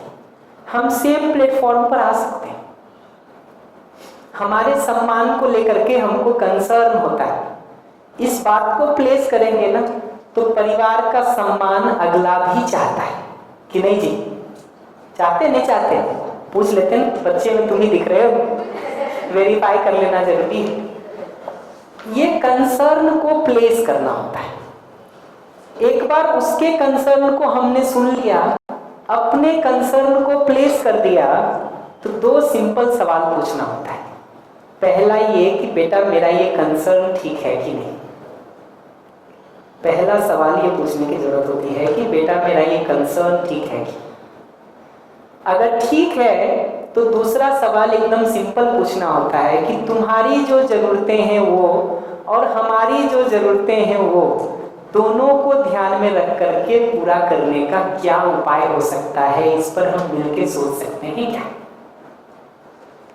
तो अब डिस्कशन में we are on the same side of the table, हम टेबल के अपोजिट पार्टी की तरह नहीं है। आपके कंसर्न्स क्या थे उस निर्णय के पीछे, हम उसको पहचानने का काम किए। हमारे निर्णय के पीछे क्या कंसर्न था, नीड थी, जरूरत थी। और जब मैं जरूरत कह रहा हूं तो रोटी कपड़ा मकान नहीं कह रहा हूं, मैं सारी जरूरतों को भी जरूरत ही कह रहा हूं। तो ये हमारे नीड या कंसर्न्स क्या थे उसको हम पहचाने, अगले का नीड या कंसर्न क्या था उसको पहचाने और उस पर चर्चा को शुरू करते हैं ना, तो हो सकता है तीसरे, चौथे, पांचवें बहुत सारे तरीके निकल आए हम दोनों की जरूरतों को पूरा करने के। कम से कम इतना तो हो ही जाएगा कि पहले जितनी आपकी जरूरत पूरी हो रही थी उससे थोड़ी ज्यादा तो जरूर हो जाएगी, इतना मैं पक्का कह सकता हूँ कि सारा विरोध करके, झगड़ा करके, गुस्सा करके, नाराज होके भी जितना नहीं हो रहा था उससे थोड़ा ज्यादा तो निश्चित रूप से हो जाएगा। और अब इस चर्चा में हम दोनों टेबल के सेम साइड में होते हैं, न कि अपोजिट साइड में होते हैं। तो आपके कंसर्न्स क्या हैं, नीड्स क्या हैं जिसके कारण आप ये कर रहे हैं, मैंने उसको पहचानने का काम किया है। हमारे नीड्स या कंसर्न्स क्या हैं, मैंने उसको प्लेस करने का काम किया है। और अब ये दोनों नीड कैसे पूरी हो सकती है, इसको आपसे पूछने से शुरू किया है, न कि बताने से। बताने से जैसे ही शुरू करेंगे ना, अगले को फिर ये महसूस होना शुरू हो जाता है कि देखो ये तो निर्णय लेके हमारे ऊपर थोपना शुरू कर दिया। जैसे ही वो हुआ आप दो पार्टी बन जाएंगे और फिर से आर्ग्यूमेंट शुरू हो जाएगा, फिर से बहस शुरू हो जाएगा। उसको पूछने के बाद आपको उसमें कुछ मॉडिफिकेशंस बताने हैं, सलाह बताना है, सजेशंस देने हैं। उसको निश्चित रूप से प्रस्ताव के रूप में दें, ऑर्डर के रूप में देने का आज के दिन वैसे भी फायदा नहीं है। एक तो बच्चे सुनते नहीं, 18 साल से ऊपर हो गए तो संविधान भी इजाजत देता है कि आप कुछ नहीं कर सकते हैं। तो चीख चिल्ला के ऐसे भी कुछ हाथ नहीं लगना है जी, क्या कर लेंगे, फुट ऑन कर देता अगला एक बार, कुछ नहीं कर सकते, नाराज होते नहीं एक दूसरे के साथ। आपको ये पहचानना पड़ेगा कि ये सारा नाराज होकर के जो मिल रहा है वो ज्यादा ठीक है या मैत्रीपूर्ण चर्चा और संवाद के साथ जो हो रहा है वो ज्यादा ठीक है। हमको ये पहचानने की जरूरत है कि गुस्से वाले, विरोध वाले, क्रोध वाले, नाराजगी वाले हिस्से से तो ये होता है कि अगला जब रिएक्टिव हो जाता ना, जो कर सकता है वो भी नहीं करता। हमारे IIT में एक बच्चा एक बार फेल हो गया 6 महीने बाद, फेल हो गया तो उसको टर्मिनेट कर देते हैं, निकाल देते हैं। एक प्रोसेस होता है रीइंस्टेट करने का, फिर से एडमिशन का, मर्सी अपील करते हैं। तो वो सब उसके गार्जियन आए, मिले संयोग से हम लोगों से, तो उसका एडमिशन करवा दिए फिर से दोबारा। 2-3 लोगों को लगा दिए कि भाई इसको सेमेस्टर भर पढ़ाना। उस सब के बाद अगला सेमेस्टर में फिर से फेल हो गया। आश्चर्य लगा हम लोगों को कि क्या हुआ। थोड़ा जाके पता किए कि भाई मामला क्या है, तो पता चला उसने एग्जाम ही नहीं दिया है। बच्चे का खुद का ही जब मन खत्म हो जाता है तो वो एफर्ट्स करना ही छोड़ देता है। जब वो स्वयं एफर्ट्स करना छोड़ देगा तो दूसरा क्या। एफर्ट तो छोड़िए, अभी सुना रहा हूँ कहानी, उसको सुनिए तो गेस करेंगे तो जरूरी नहीं है सही निकले। तो पता चला कि इस सेमेस्टर भी उसने एग्जाम नहीं दिया था, पिछले सेमेस्टर भी उसने एग्जाम नहीं दिया। जब उसको बुला के बैठा के बात किए तो पता चला कि वो कुछ और करना चाहता था। पिताजी ने उसको जिद करके IIT में भेज दिया। तो आने वाले दिन उसने कसम खा लिया कि अच्छा आप भेजें IIT ना, हम आपको वहां से फेल होके दिखा।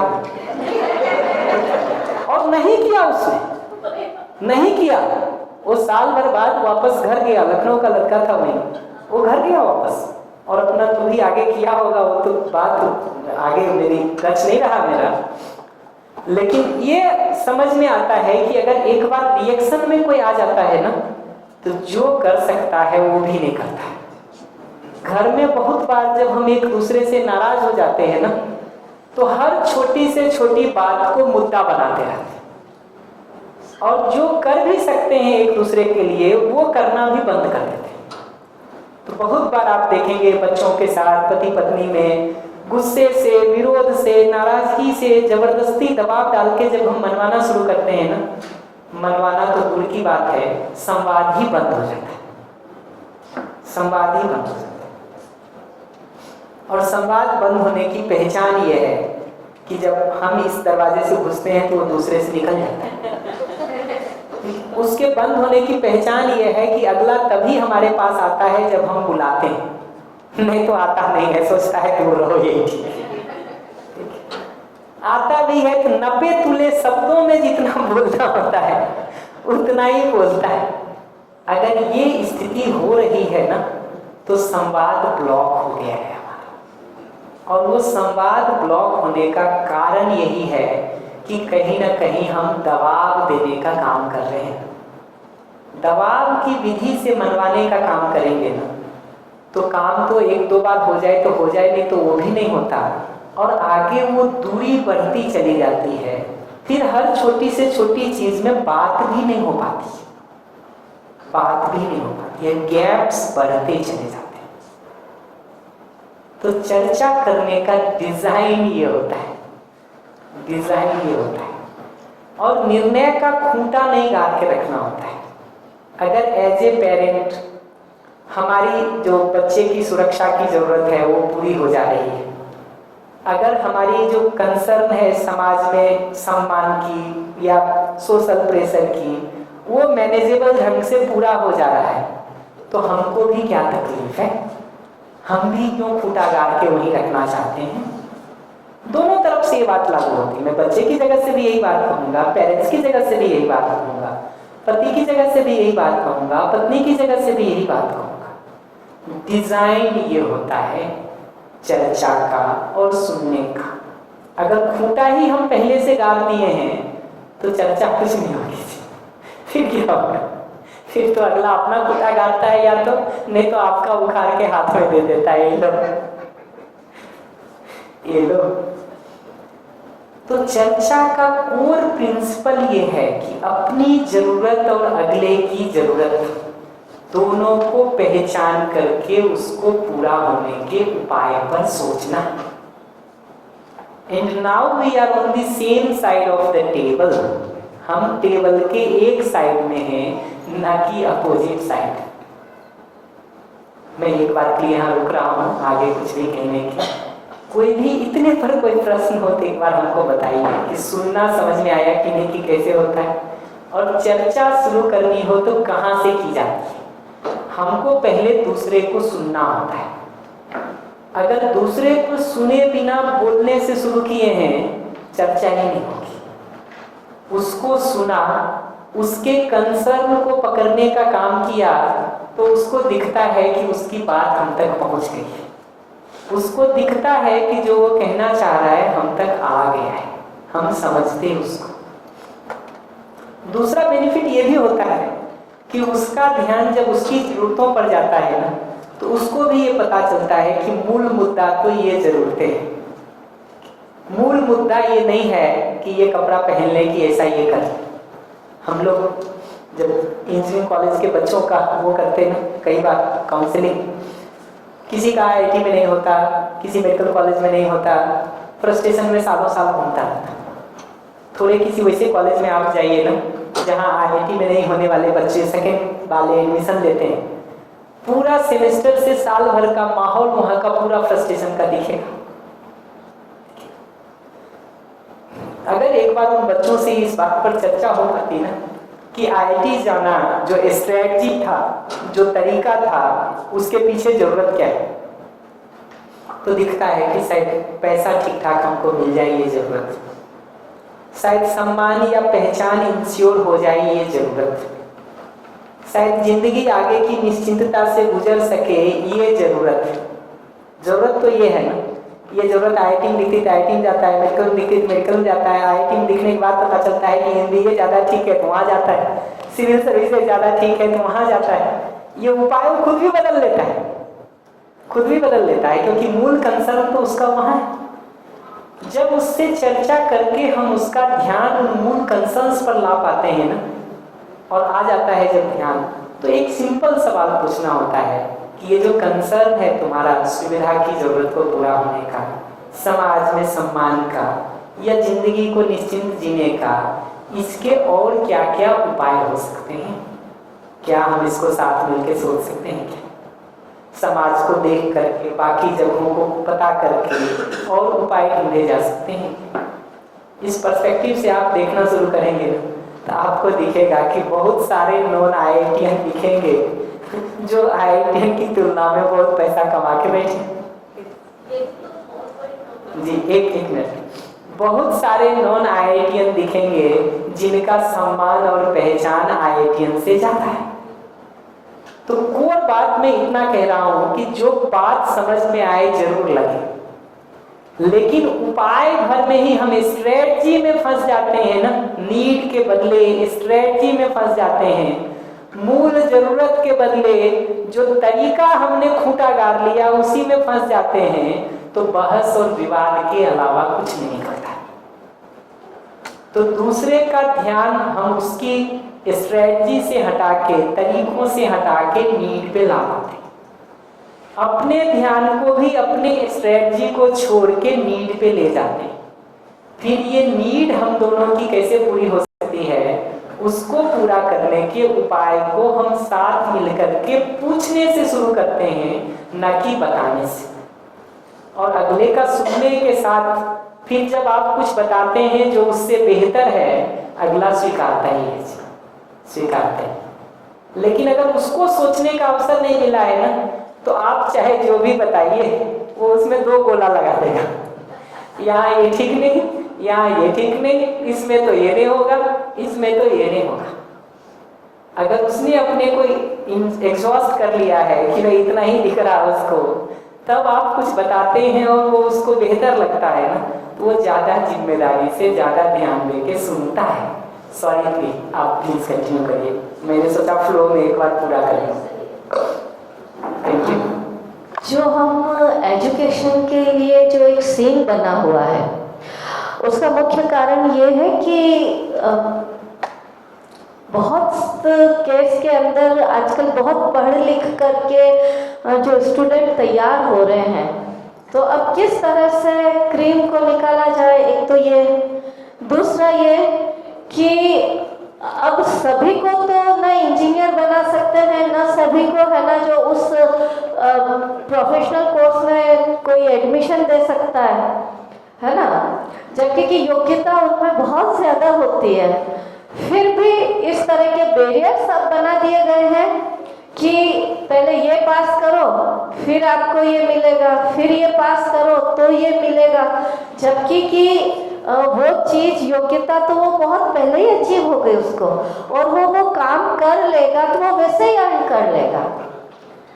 और कहीं कहीं तो ऐसा है कि आपने बहुत क्वालिफिकेशन ली, बहुत पैसा आपने कमा लिया, वही सेम काम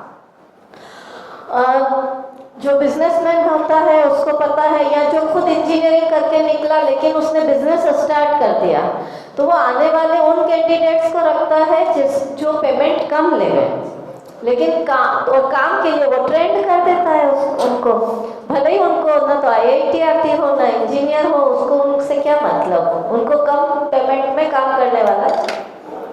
बढ़िया। हम समाज की व्यवस्था में जब बात करेंगे ना, तो इस मुद्दे पर डिटेल में बात करेंगे। अभी के लिए मैं इतना ही कमेंट करूंगा कि ये बात तो बहुत क्लियर है कि स्ट्रेटजी मूल मुद्दा नहीं होता है, तरीके या उपाय मूल मुद्दा नहीं होता है, रास्ता मूल मुद्दा नहीं होता है। एक बार कहाँ पहुंचना चाहते हैं उसको अगर हम ठीक से पहचान लिए ना, तो रास्ते अलग अलग भी लिए जा सकते हैं। हम यहाँ से दिल्ली जा रहे हैं, किसी एक रास्ते से चलना शुरू किए, रास्ता ब्लॉक दिखा, किसी भी कारण से रोड एक्सीडेंट हो गया हो कि जाम हो गया हो, ठीक, वो रास्ता ब्लॉक है, तो और अगर दिख रहा है कि 3 दिन तक खुलेगा नहीं, तो हम उसी रास्ते के लिए वेट करते हैं कि दूसरा रास्ता पकड़ के निकलते हैं।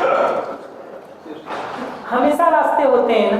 इतना ही होता है कि हम कोई हाईवे पकड़ के चल रहे थे, अभी थोड़ा गांव का गली वाला रास्ता होगा, थोड़ा 50 किलोमीटर लंबा होगा, 30 किलोमीटर ज़्यादा होगा, रास्ता हमेशा निकल जाता है। जरूरत पर फोकस हो करके उसके पूरा करने के उपाय को सोचना शुरू करेंगे ना, नए नए रास्ते हमेशा खुलते हैं। हम जाने अनजाने चिपक जाते हैं किसी एक जगह पर, दो जगह पर, खूंटा वहीं गाड़ लेते हैं, तो फिर उलझे रहते हैं।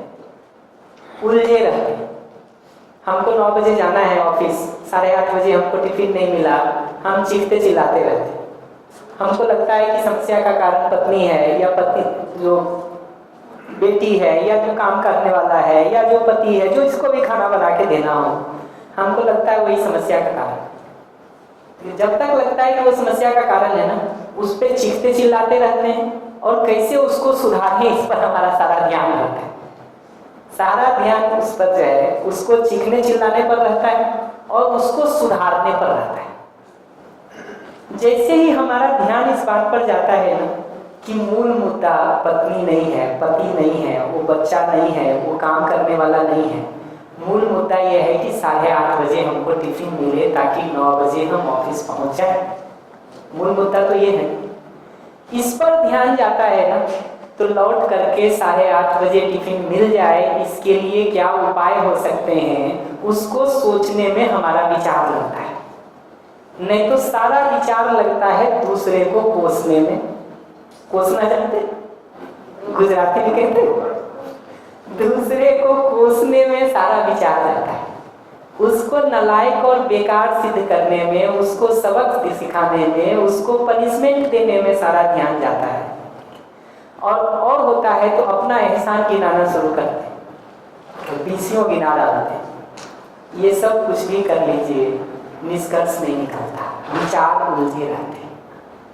उसकी जगह अगर ध्यान इस बात पे आ जाए कि मूल मुद्दा 9 बजे ऑफिस पहुंचना है, 8:30 बजे नाश्ता मिलना है या टिफिन मिलना है, तो इसको पूरा करने के उपायों पर सोचना शुरू करेंगे तो बहुत सारा उपाय हो सकता है, बहुत सारा उपाय हो सकता है। ये भी उपाय हो सकता है कि कुछ नाश्ता बनाने का काम हम खुद भी कर सकें। ये भी उपाय हो सकता है कि हम नाश्ते में फल कन्वर्ट कर लें तो हमको नाश्ते बनाने का भी बोले रहे। ये भी उपाय हो सकता है कि जिस पत्नी को या किसी को नाश्ता बनाना है, ठीक, उसके पास सुबह से 4 और काम है, उसमें से 2 काम हम कर दें ताकि उसको समय मिल जाए बनाने का। उसको कठिनाई क्या हो रही है 8:30 बजे नाश्ता बनाने में, इसको पहचान करके कुछ हल देंगे ना तो हल निकलेगा।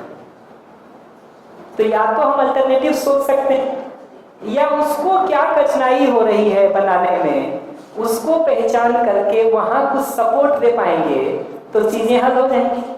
वो करने के बदले कितना भी पूछते रहिए, सुबह से शाम तक, रात से दिन तक, ठीक। अगले को अगर ज्यादा सुनाएंगे ना कि लेट हो गया, तो अगला कहेगा अच्छा आज लेट हो रहा है तुमको। उस दिन जब खुद लेट उठे थे और तब लेट गए थे 8:30 के बदले 8:45, तब तो नहीं चिल्ला रहे थे तुम। आज हमारा नाश्ता लेट हो गया है तो तुम चिल्ला रहे हो। कल भी तो गए थे 8:45 बजे, 15 दिन पहले भी तो गए थे। उस दिन वो दोस्त आ गया था और बैठते हुए 9 बजे तक बात कर रहे थे, तब तो नहीं चिल्ला रहे थे इतना। हमारा ही काम होता है तो चीखते हो हमारे ऊपर, वो वहां जाके बहस चली जाएगी सारी, ठीक है। अब वो चाय नाश्ता तो बाद में गया, वो मुद्दा होगा दोस्त, मुद्दा होगा बाकी सब, और चर्चा उस पर शुरू होगी एक के बाद एक। तो डिस्कशन बिल्कुल दूसरे डायरेक्शन में चला जाता है। तो चर्चा का डिजाइन ये है। और अगर कोई उपाय आपको नहीं दिख रहा है, उसका कोई काम भी आपको नहीं दिख रहा है जो आप सपोर्ट कर लें और उससे हो जाए, तो अंतिम उपाय है रिक्वेस्ट, निवेदन। तो अपनी बात को जब भी कहना होता है ना, तो तुम नालायक हो, निकम्मा हो, बेकार हो, कुछ नहीं करते हो, एक नाश्ता ही तो देना होता है, उसके बाद जो करना हो 9 बजे से करते रहना ना 4 बजे तक। जो भी नई काम करने वाली महिला है ना, उनको सुनने को डायलॉग मिल जाता है। तो ये जो सारे बातों को कहने से निष्कर्ष नहीं निकलता है। आप रुक करके देखेंगे कि आप क्यों चाह रहे हैं 8:30 बजे नाश्ता मिले, तो ये दिखता है कि 9 बजे आप ऑफिस पहुंचना चाहते हैं। शायद इसलिए कि आपको लगता है कि समय से ऑफिस पहुंचना ठीक है, शायद इसलिए कि 9 का 9:15 हो जाएगा तभी बॉस से डांट पड़ने वाली है, शायद इसलिए कि 9 का 9:15 हो जाएगा तो हाफ टाइम का पैसा काट लिया जाएगा, जी काम बढ़ जाएगा, शायद इसलिए कि कोई वहां रुका हुआ है, ठीक, वेट कर रहा है, वो जाएंगे तो इरिटेट होगा। ये जो कंसर्न है ना हमारा, ये कंसर्न ही बताने की जरूरत होती है। और अगर कंसर्न बताएंगे ना तो उसकी भाषा ये होगी कि देखो मुझे 9 बजे ऑफिस पहुंचना होता है, नहीं पहुंचने से हमको डांट पड़ती जो हमको ठीक नहीं लगता, ठीक। या ये मीटिंग में लोग वेट करते रहते हैं, वो परेशान और इरिटेट होते हैं तो वो मुझे अच्छा नहीं लगता। या हाफ टाइम का पैसा कट जाएगा तो मुझे बाकी जगहों पर एडजस्ट करने में, फाइनेंशियली एडजस्ट होने में कठिनाई होगी। ये कंसर्न अपना बताएंगे ना तो इस भाषा में देखिए कहीं भी अगले को मैंने कटघरे में खड़ा करने का काम नहीं किया, उसको ब्लेम करने का, उसको कंप्लेन करने का, उसको क्रिटिसाइज करने का काम हमने नहीं किया है।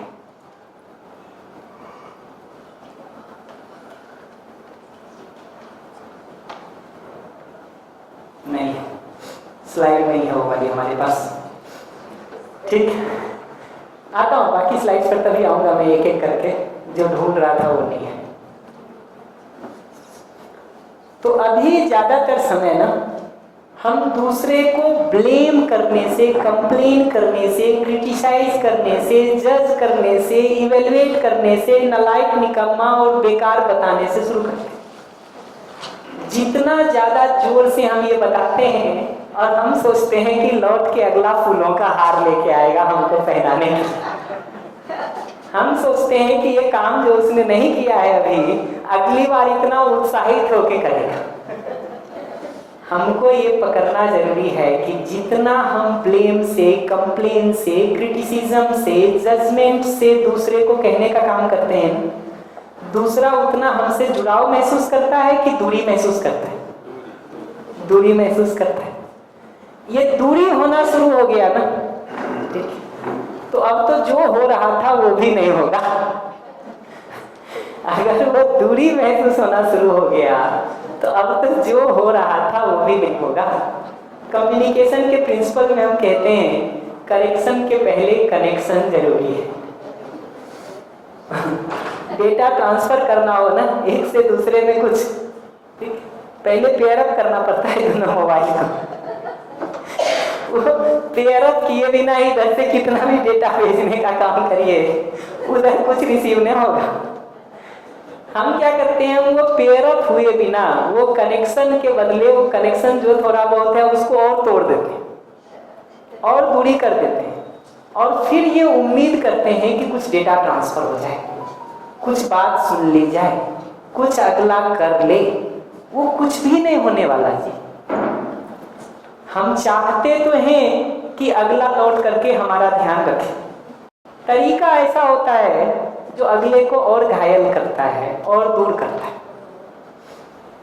तो हम शाम को 5 बजे लौटे, आपने दूध लाने के लिए कहा था और हम भूल गए, तो हमारा पहला लाइन होता है, तुमको सबका काम याद रहता है हमको छोड़ के। ये लाइन सुन करके अगला हमारे साथ जुड़ाव और अपनापन, जुड़ा हुआ होना, अपनापन महसूस करता है कि दूरी महसूस करता है? दूरी। उत्तर साफ है ना। इस दूरी के साथ लौट के ये होता है कि जो कल ला भी सकता था ना वो भी छोड़ देते।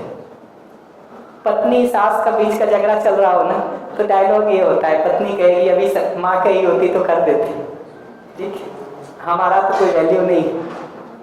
सास का डायलॉग होगा तो माँ कहेगी अब तो तुमको सिर्फ बहू दिखाई देती है, हम तो कहीं दिखते नहीं, ठीक है। अब चर्चा दूध गई बाहर में, अब चर्चा तो होगी सास बहू के बीच, ठीक। अब इस पर बहस शुरू होगा, इस पर बहस शुरू होगा। हमारा सारा प्लेटफॉर्म ही बदल जाता है अगर उस कचरे को लेकर के कचरे पे ही जवाब देने का काम हमने शुरू कर दिया है। चर्चा बिगड़ जाती है। हम कह तो इसलिए रहे हैं ना कि अगली बार से अगला ध्यान देके करें, लेकिन हमारा तरीका ऐसा होता है जो वो पॉसिबिलिटी को और कम कर देता है। मैं कहता हूँ ये डिजाइन ऐसा है कि कुल्हाड़ी पैर पे नहीं गिर रही हो ना तो जाके पैर ही कुल्हाड़ी पे मारो। दूसरी भाषा में मजाक में मैं कहता हूँ कि ये ध्यान दिलाने का ये डिजाइन ऐसा है कि एक सांप सोया हुआ हो ना तो उसके पूंछ पे जाके पैर मारो। उसमें इधर उधर भी जा रहा होगा ना, वो कहेगा पहले तुमको निपटाएंगे, बाकी बाद में देखेंगे। बाकी बाद में देखेंगे, पहले तुम्हारा इलाज करेंगे। ये डिजाइन हमारा ऐसा हो गया है, एक दूसरे को जो ध्यान दिलाने का डिजाइन है ना हमारा, वो सारा डिजाइन शिकायत का है, शिकायत का है। भैया पर ये स्पेसिफिक क्यों नहीं कहते हैं ऐसा? वही ये सब इसलिए कहते हैं कि हमारे अंदर जो पीड़ाएं बहुत सारी इकट्ठा है ना, वो पीड़ा को कैसे एक्सप्रेस करें वो उपाय हमको नहीं आता है। और बचपन से यही होते देखें, टीचर भी यही करता है, घर में भी यही होते देखे हैं, समाज में भी यही होते देखे हैं, सीरियल्स में भी यही देखे हैं, तो अल्टीमेटली यही सीख लेते हैं। ये सारे लाइन जो है ना वो लिखे हैं कि आप कोई काम किसी ने ठीक नहीं किया और हम कहते हैं तुम बहुत गैर जिम्मेदार हो। उम्मीद ये करते हैं कि वो कल से जिम्मेदार हो जाए, उम्मीद ये करते हैं कि कल से जिम्मेदार हो जाए। हम जैसे ही हमको झाड़ू मारना था और आपने कहा तुम गैर जिम्मेदार हो, नहीं लगाया मैंने झाड़ू और आपने कहा तुम गैर जिम्मेदार हो, अब दो में से एक बात होगी, या तो मैं कहूँगा अच्छा मैं गैर जिम्मेदार हूँ, ये सब तुम ही कर लेना। सुबह से 20 काम किए तो तुमको दिखाई नहीं दिया, एक झाड़ू यहाँ बच गई, उसको लेकर के चिल्ला रहे हो हमारे ऊपर। खुद का कल ये छूट गया था तब क्या किए, परसों मेरा ये सामान नहीं ला दिए थे तब क्या किए, नर्सों ये कौन सा तुम ठीक कर दिए थे। ये सारा हिसाब लगाना शुरू करो। सुनना कैसे होता है, जब आप हमको कहते हो कि श्याम तुम गैर जिम्मेदार हो, तो हमको इतना ही सुनाई देता है कि श्याम तुमने सुबह से ये 8 काम तो ठीक कर दिए थे, एक कमरे में झाड़ू भी लगा देते तो अच्छा होता। इतना ही तो कह रहे हैं आप। सुनना ऐसे होता है, कचरे को छोड़ के। लेकिन मैं हर बार कहूँ ये गलती नहीं करिएगा कि अपने पति या पत्नी को सिखाने जाइएगा कि कचरा छोड़ के कैसे सुना जाता है। करने लगे तो फिर दवा को जहर की तरह प्रयोग करना शुरू करती है, ये दूसरे पे सब अप्लाई करना शुरू करेंगे। मैं एक चीज कहना चाहता हूँ कि ये जो शब्द लिखे हुए हैं ये सब हमारे ऊपर एक्सप्लेन किए हुए हैं शब्द हैं, और अक्सर हमारे घरों में ये होता है कि ये शब्द जो सुनाए जाते हैं कि ये शादी करके मेरी जिंदगी तबाह हो गई, तो ये क्या प्यार के शब्द हैं या रियल वाले शब्द हैं? कुछ कहना चाहती है। जब ये कोई कह रहा है ना कि शादी करके जिंदगी तबाह हो गई, तो ये कह रही है कि रात वीक में एक दिन हमको डिनर पे लेके जाया करो ना प्लीज। वो ये कह रही है कि तुमको जीवन विद्या का प्रोग्राम तो ठीक से ध्यान में रहता है, वहां जाके तो जिम्मेदारी से 20 काम करते हो, घर के भी 2 काम कर दिया करो ना प्लीज। वो ये कह रही है कि घर में सुबह से शाम तक में बच्चों का काम, खाना बनाना, सास ससुर की सेवा या बाजार से सब्जी लाना, ये काम मेरे लिए अधिक हो रहा है, क्या 2 कामों में तुम मेरा सहयोग कर दोगे तो हमको थोड़ा आसान हो जाएगा। कहे तो यही रही है ना जी। देखिए हाँ बोल रहे हैं। वही ये देखिए ब्लेम का टोन यही है कि मैं तो बोलता ठीक हूँ, समस्या तुम्हारी है।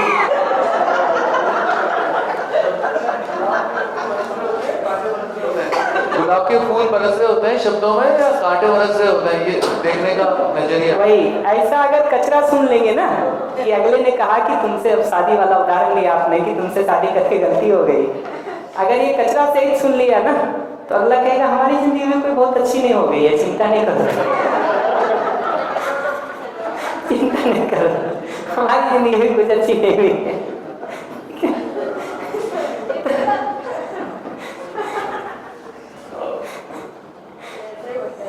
कितनी बार तो है ना हस्बैंड वाइफ झगड़ा भी नहीं करता, ठीक है, वो दुनिया को दिखाने के लिए होता है, अंदर से तो एक ही वो एक भारतीय पत्नियों के बारे में हमारे यहाँ जोक कहा जाता, जोक की तरह ही लीजिएगा। वो कहते हैं पति को अपमानित करने का अधिकार पत्नियां मानती हैं कि सिर्फ मेरे पास है। दूसरा कोई अपमानित कर रहा हो तो लड़ने आ जाएंगी, लेकिन जब दूसरा चला गया तो सब हिसाब लगा।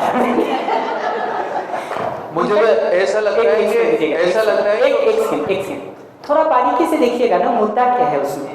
तो मुद्दा यह है कि वस्तुतः वो परिवार का सम्मान और आपका सम्मान तो चाहती ही है या चाहता ही है, जो भी केस हो, ठीक है। होता इतना है कि हम जो बात बात में उसको नीचा दिखा रहे होते हैं, कम बता रहे होते हैं, बेकार बता रहे होते हैं, बेवकूफ़ बता रहे होते हैं, तुमको नहीं समझ में आएगा, तुमको क्या पता, ये जो सारा बता रहे होते हैं ना, तो वो सारा सुन सुन के अगला इतना त्रस्त होता है कि अगला भी बताना शुरू करता है कि तुम कौन से ठीक हो। इनका सुन के फिर आता हूँ जी। मैंने तो इस जेवी शिविर में सबसे यही कहा कि भाई मेरी पत्नी से बात करके तो देखो, तो सबने हाथ ऊंचे कर लिए, भाई हम तो कोई बात नहीं करेंगे। तो ये क्या है कारण, क्यों बात नहीं करने? क्या पहले भाप लिया है उन्होंने कि आपकी पत्नी AK-47 राइफल चलाती है सभी में ना? उसका कारण ये होगा कि उसको ये भरोसा नहीं है कि पत्नी जो 2-3 बात कहेगी ठीक करने के लिए वो आप करेंगे कि नहीं।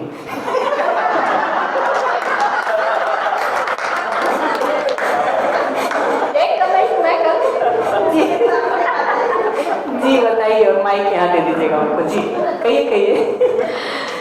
सामान्य तौर पे देखा जाए तो पति पत्नी के मामले में तीसरा कोई बोलना नहीं चाहता है, ठीक है। क्यों? क्योंकि वो दोनों जितना एक दूसरे को बेहतर समझ के सॉल्व करते हैं तो वो ज़्यादा बेहतर होता है, बजाय कि कोई तीसरा उस मामले में पड़े। बढ़िया, माइक दे दीजिएगा उनको, कुछ कह रहे थे, सुन के आगे चलता हूँ।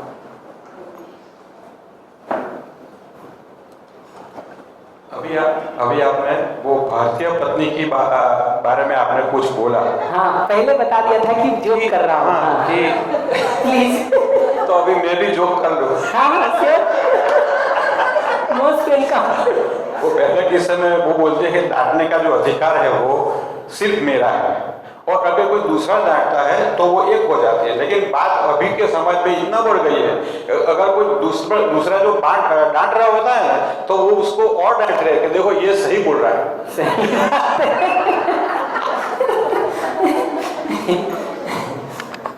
तो ऐसा देखेंगे ना, ये सारे लाइंस को आप देखिएगा ना, जब ये कह रहे होते कि तुम मेरी बात कभी सुनते नहीं हो, तो अगला कहता है तुम्हारी सुनते सुनते तो ये हालत हो गई है या ये हालत हो गया। जब अगला कह रहा है कि तुम मेरी बात सुनते नहीं हो और इसको फिल्टर करके सुनना होता है ना, तो ऐसे सुनना होता है कि कल जो तुमने बच्चे का एडमिशन उस स्कूल में करा दिया, कराने के पहले हमसे बात करते तो हमको अच्छा लगता। सुनना ऐसे होता है। जब आप कहते हैं तुम मेरी बात कभी सुनते नहीं हो, तो सुनना ऐसे होता है कि कह ये रहे कि कल रात में डिनर के प्रोग्राम के बदले तुम जो जीवन विद्या के प्रोग्राम में चले गए, उसकी जगह डिनर पे चलते तो हमको अच्छा लगता। इतना ही तो कह रहे। हम क्या करते हैं, ये चैप्टर खोल लेते हैं ना कि कभी मेरी बात नहीं सुनते तो गिनाना शुरू करते हैं, सुबह से ये तो सुने हैं, कल से तो ये सुने हैं, सालों से तो तुम्हारा ही सुन रहे हैं, तुम ही तो चला रहे हो घर में सब। ऐसा जवाब मिलना शुरू हो जाता है। जितना लाइन देखिएगा ना, उस सब का मतलब ऐसा ही है। जिस पे भी बात करिए, दूसरों से तो अच्छे से बात करते हो, हमारे बात आते ही गुस्सा आने लगता है। अक्सर जो है ना, अगर हस्बैंड जो है बात कर रहा हो किसी मित्र से अच्छे से और घर में पत्नी से नाराज होता हो, ये डायलॉग सुनने को मिले। पत्नी सास में किसी एक दूसरे के साथ लगता हो कि ठीक जी रहे हैं, तो ये डायलॉग सुनने को मिल जाता कि दूसरे से तो ठीक से बात करते हो, मेरी बात सुनते ही गुस्सा आने लगता। हमारे यहाँ ऐसा कहिएगा ना, तो अगला पलट के जवाब देता है कि देखो इससे तो पता चलता है कि मैं ठीक से बात करता हूँ, तुम्हारे साथ गुस्सा आता है तो समस्या तुम में है, सुधरो। तो ऐसा बहस होता है, करते रहिए इस बहस को, निष्कर्ष कुछ भी नहीं निकलेगा, निष्कर्ष कुछ भी नहीं निकलेगा। सुनना कैसे होता है इसको, जब कहते हैं दूसरे से अच्छे से बात करते हो, हमारे साथ गुस्सा आता है। सुनना ऐसे होता है कि अगला ये कह रहा है या कह रही है कि जैसे दूसरों से बात करते हो ना, वैसा सम्मान और स्नेह से हंस करके मेरे साथ भी बात करोगे तो हमको अपनी जिंदगी थोड़ी खुशनुमा लगेगी, थोड़ी बेहतर लगेगी। इतना ही तो कह रहा है कि नहीं। सुनना ऐसे होता है, सुनना ऐसे होता है। ये सारे कचरे को बाहर छोड़ करके सुनने की कला को जितना विकसित करने का काम कर लेंगे ना, अपनी जिंदगी उतनी आराम में रहेगी। और फिर समस्याएं जो इतनी बड़ी लग रही हैं अभी ना, उसका समाधान दिखना शुरू हो जाएगा।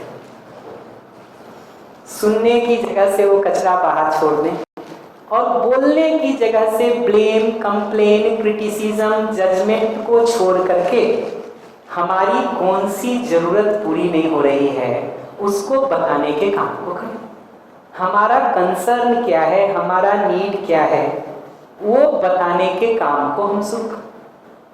तो अगले तक कुछ बात हमारी पहुंचती भी है और अगले की बात हम तक पहुंचती है। और सुने बिना बोलने का काम नहीं हो सकता।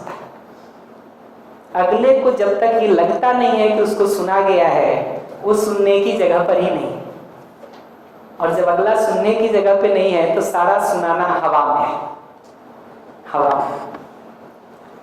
ब्लेम से, कंप्लेन से, क्रिटिसिज्म से, शिकायत से, इस तरह के स्टेटमेंट को कह के जितना हम दूसरे को कुछ कहते हैं ना, अगला उतना घायल होता है, उतना उसको चोट लगता है, उतनी उसकी हमसे दूरी बढ़ती है। और जितना वो कनेक्शन ही टूट जाएगा, दूरी बढ़ जाएगी, लौट करके उतना कम हमारे लिए सोचेगा, उतना कम हमारे लिए करेगा। तो एक समय के बाद एक दूसरे को झेल झेल के कई बार दूरी इतनी हो जाती है कि अब तुम मरो जियो हमको कोई फर्क नहीं पड़ता वाले सिचुएशन में आ जाते। इम्यून जैसा हो जाता, होते रहो, करते रहो, तुम्हारा तो यही होगा। सुनने और बोलने के आर्ट को, कला को जितना हम ठीक करने का काम करते हैं उतना चीजें ठीक हो जाती। मैं इसका बहुत सरल उदाहरण देता हूँ कि सुनना ठीक हो जाए तो आपने कचरा कितना भी फेंका है वो बाहर छूट जाता है। ये डिजाइन ऐसा है कि आपने माचिस फेंकी है, हमारे अंदर जलने के लिए कुछ है नहीं, तुम बुझ जाएगी माचिस।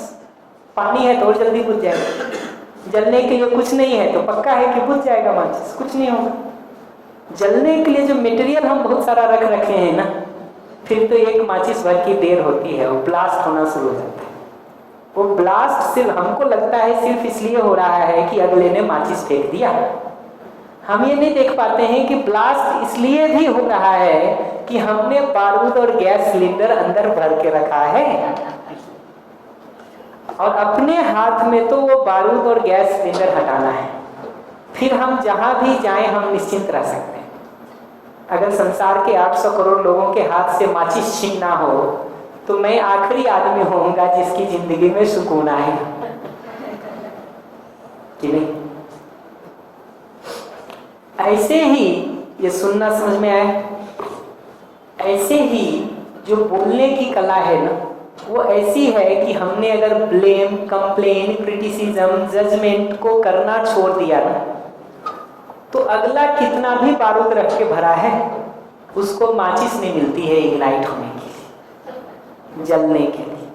तो दूसरे किसी के साथ उसका लड़ाई झगड़ा कितना भी होता रहे, हमारे साथ होना बंद हो जाता है, बंद हो जाता है। और फिर धीरे धीरे हम उसको सहयोग करने के लिए, ठीक होने के लिए भी काम शुरू कर सकते हैं, तो दूसरों के साथ भी बंद हो जाएगा। लेकिन ये प्रक्रिया, किसी के भी करेक्शन की प्रक्रिया, सुधार की प्रक्रिया के पहले कनेक्शन जरूरी है। वो जुड़ना ही टूट गया, ये कनेक्शन ही ऐसा टूट गया और हम सोचते हैं कि ट्रांसमिशन हो जाए। How could that be possible? How could that be possible? संभव कैसे? मैं हर बार कहता हूँ ये सुनने की जो कला है ना, इंजीनियरिंग के लैंग्वेज में मैं ऐसा कहता हूँ कि जब आदमी चीख चिल्ला के कह रहा होता है ना, तो बेसिकली उसमें सिग्नल बहुत थोड़ा है, नॉइज बहुत ज्यादा है।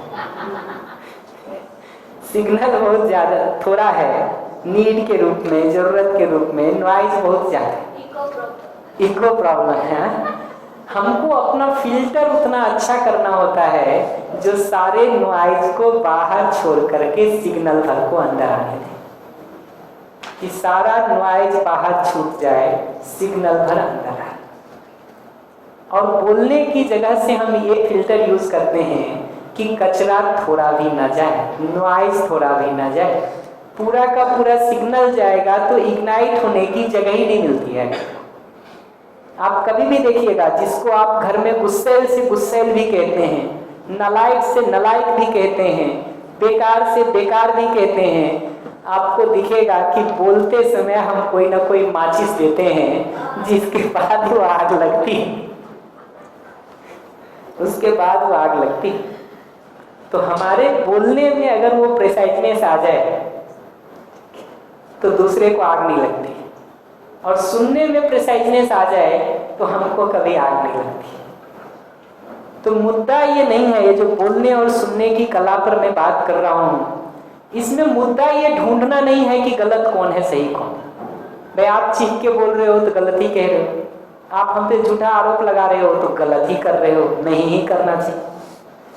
लेकिन ये गलत सही ढूंढना महत्वपूर्ण है, या उस परिस्थिति में समाधान हमारा वाला, आपका वाला नहीं हमारे वाले समाधान के साथ रास्ता कैसे निकले ताकि हम भी ठीक जी सकें और आप भी ठीक होने की तरफ बढ़ सकें, ये ज़्यादा महत्वपूर्ण है। या गलत कौन है सही कौन है ये ढूंढ के सिर्फ सजा दे देना, पनिशमेंट दे देना, धारा 303 और 205 लगा देना, ये महत्वपूर्ण है, या खुद सुरक्षित रहते हुए अगले को भी गड्ढे से बाहर निकलने में सहयोग कर पाना, सपोर्ट कर पाना, ये जरूरी है। तो अप्रोच ये है, अप्रोच ये नहीं कह रहा हूं मैं कि मैं गलत हूं इसलिए हमको ठीक होना है, ये भी पकड़ लेना जरूरी है। नहीं तो कई बार हमको लगता है हम ही गलत हैं क्या जब हम ये ठीक करते हैं। हम ये बात ही नहीं कर रहे हैं कि मैं गलत हूं, बात तो ये कर रहे हैं कि अल्लाह अगर स्लिप होके गिर ही रहा है बार बार हमारे ऊपर, तो खुद संतुलित रह के उसको ठीक होने में सहयोग करें, या उसके साथ हम भी गड्ढे में कूद पड़े। तो फिल्टर करके सुनने का काम करते हैं तो कचरा हमारे अंदर नहीं आता। फिल्टर करके बोलने का काम करते हैं तो हम कचरे की टोकरी दूसरे के ऊपर नहीं डालते। सोचा जाए, विचार किया जाए। कुछ अर्जेंट प्रश्न हो तो बताइए, मैं एक बार उसको रिस्पॉन्ड करके ब्रेक करूंगा। रिपल भैया कहाँ हैं? अनाउंसमेंट जो भी होगा कर दीजिएगा।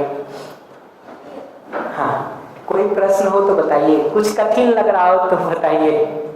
उदाहरण तो मेरे पास 200 हैं, जितना पूछिएगा जितना समय हो मैं उतना सुनाता रह सकता हूँ। आपको आइडिया पकड़ में आ जाए कि क्या बात कह रहे हैं तो बात पूरी हो गई। जी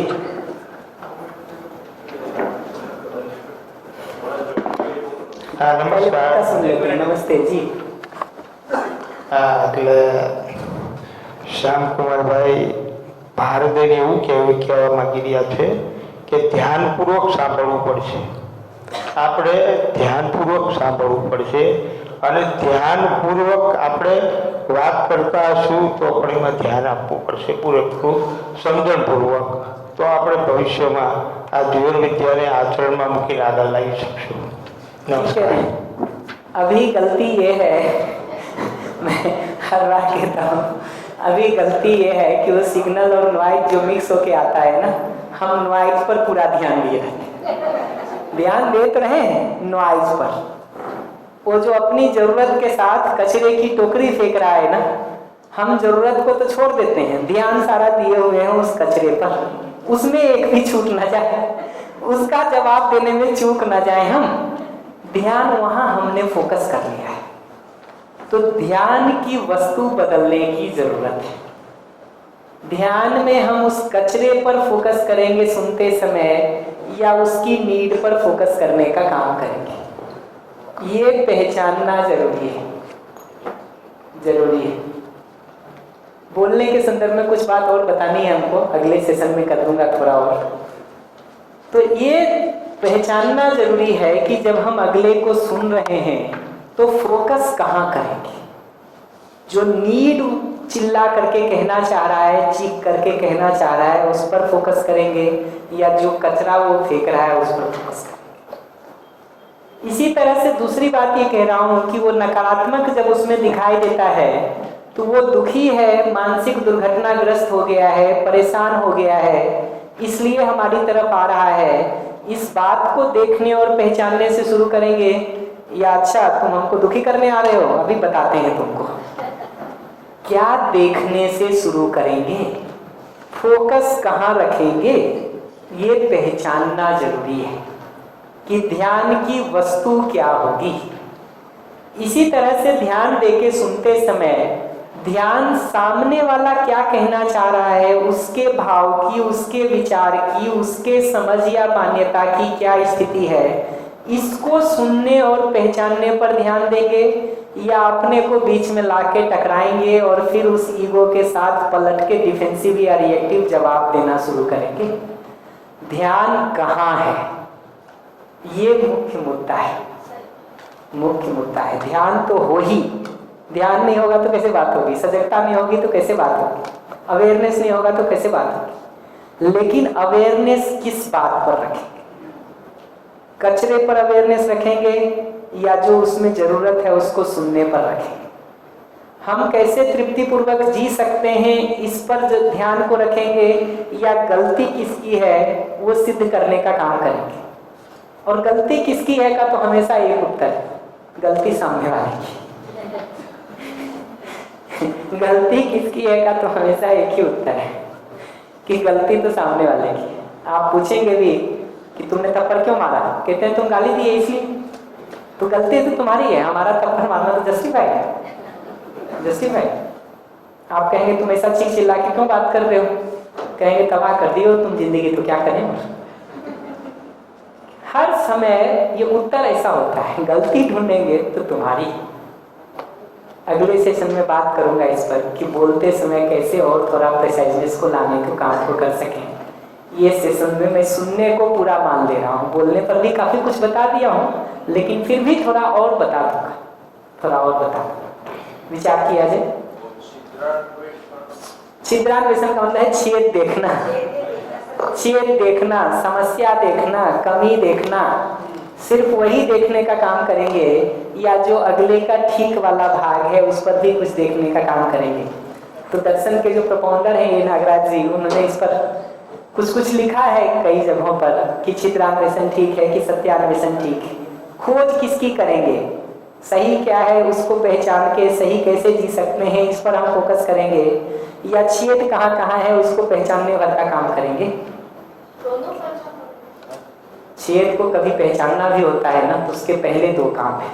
पहला ये कि जो ठीक है उसको स्वीकार सकें, तब तो अगला स्वीकारता भी है कि छेद है, नहीं तो स्वीकारता ही नहीं है, वो कहता है छेद तुम्हारे में, पहले वहां देखो ना, पहली चीज।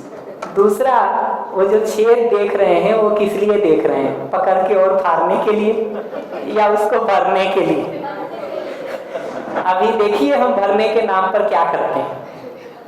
अभी जिस तरीके से भरने के नाम पर हम करते हैं ना, अगला कहता है यार दूर रहो वही ठीक है। हमको पता नहीं चलता है, हम आश्वासन देते हैं कि आओ तुम्हारा छेद भर देंगे, आओ तुम्हारे घाव पर मरहम लगा देंगे, लेकिन जो तरीका है हमारा ना, वो मरहम के नाम पर हम उंगली मार के आ जाते हैं। सारे सुधार का डिजाइन हमारा ऐसा है जो दूसरे को ब्लेम करने वाला है, कंप्लेन करने वाला है, क्रिटिसाइज करने वाला है, कटघरे में खड़ा करने वाला है, नालायक, निकम्मा और बेकार सिद्ध करने वाला है। तुम्हारे लिए करते करते तो मेरा जिंदगी ऐसा हो गया है, ऐसी हो गई है, तुमको ध्यान नहीं जाता है कुछ हमारे लिए करने पर। ये डिजाइन है हमारा, और इस डिजाइन से जितना हम अप्रोच करते हैं ना, हमको पकड़ना जरूरी है कि हम आश्वासन दे रहे हैं मलहम लगाने का, कर रहे हैं जाके उंगली। हाँ जी जी, तो अगली बार जब कहते हैं कि आओ थोड़ा मरहम लगा देते हैं, आओ थोड़ा बैठ के चर्चा करते हैं, कहते हैं यार ना करो वही ठीक है, क्योंकि हम दिखा रहे हैं मरहम, उसको दिख रहा है उंगली कि अभी बैठाएगा और 2 गाँव और मारेगा, सिद्ध करेगा सब तरह से कि घर की सारी समस्या के कारण तुम हो। परिवार की उन सारी समस्याओं का, चर्चाओं का एक ही निष्कर्ष होता है कि समस्या के कारण तुम हो। अगर ऐसा विधि से हम सुधार कर रहे हैं और चर्चा कर रहे हैं, तो रुक के देखने की जरूरत है कि आग पे पानी के नाम पे हम केरोसिन ऑयल तो नहीं डाल रहे, पेट्रोल तो नहीं डाल रहे। थैंक यू, विचार किया जाए। नमस्ते।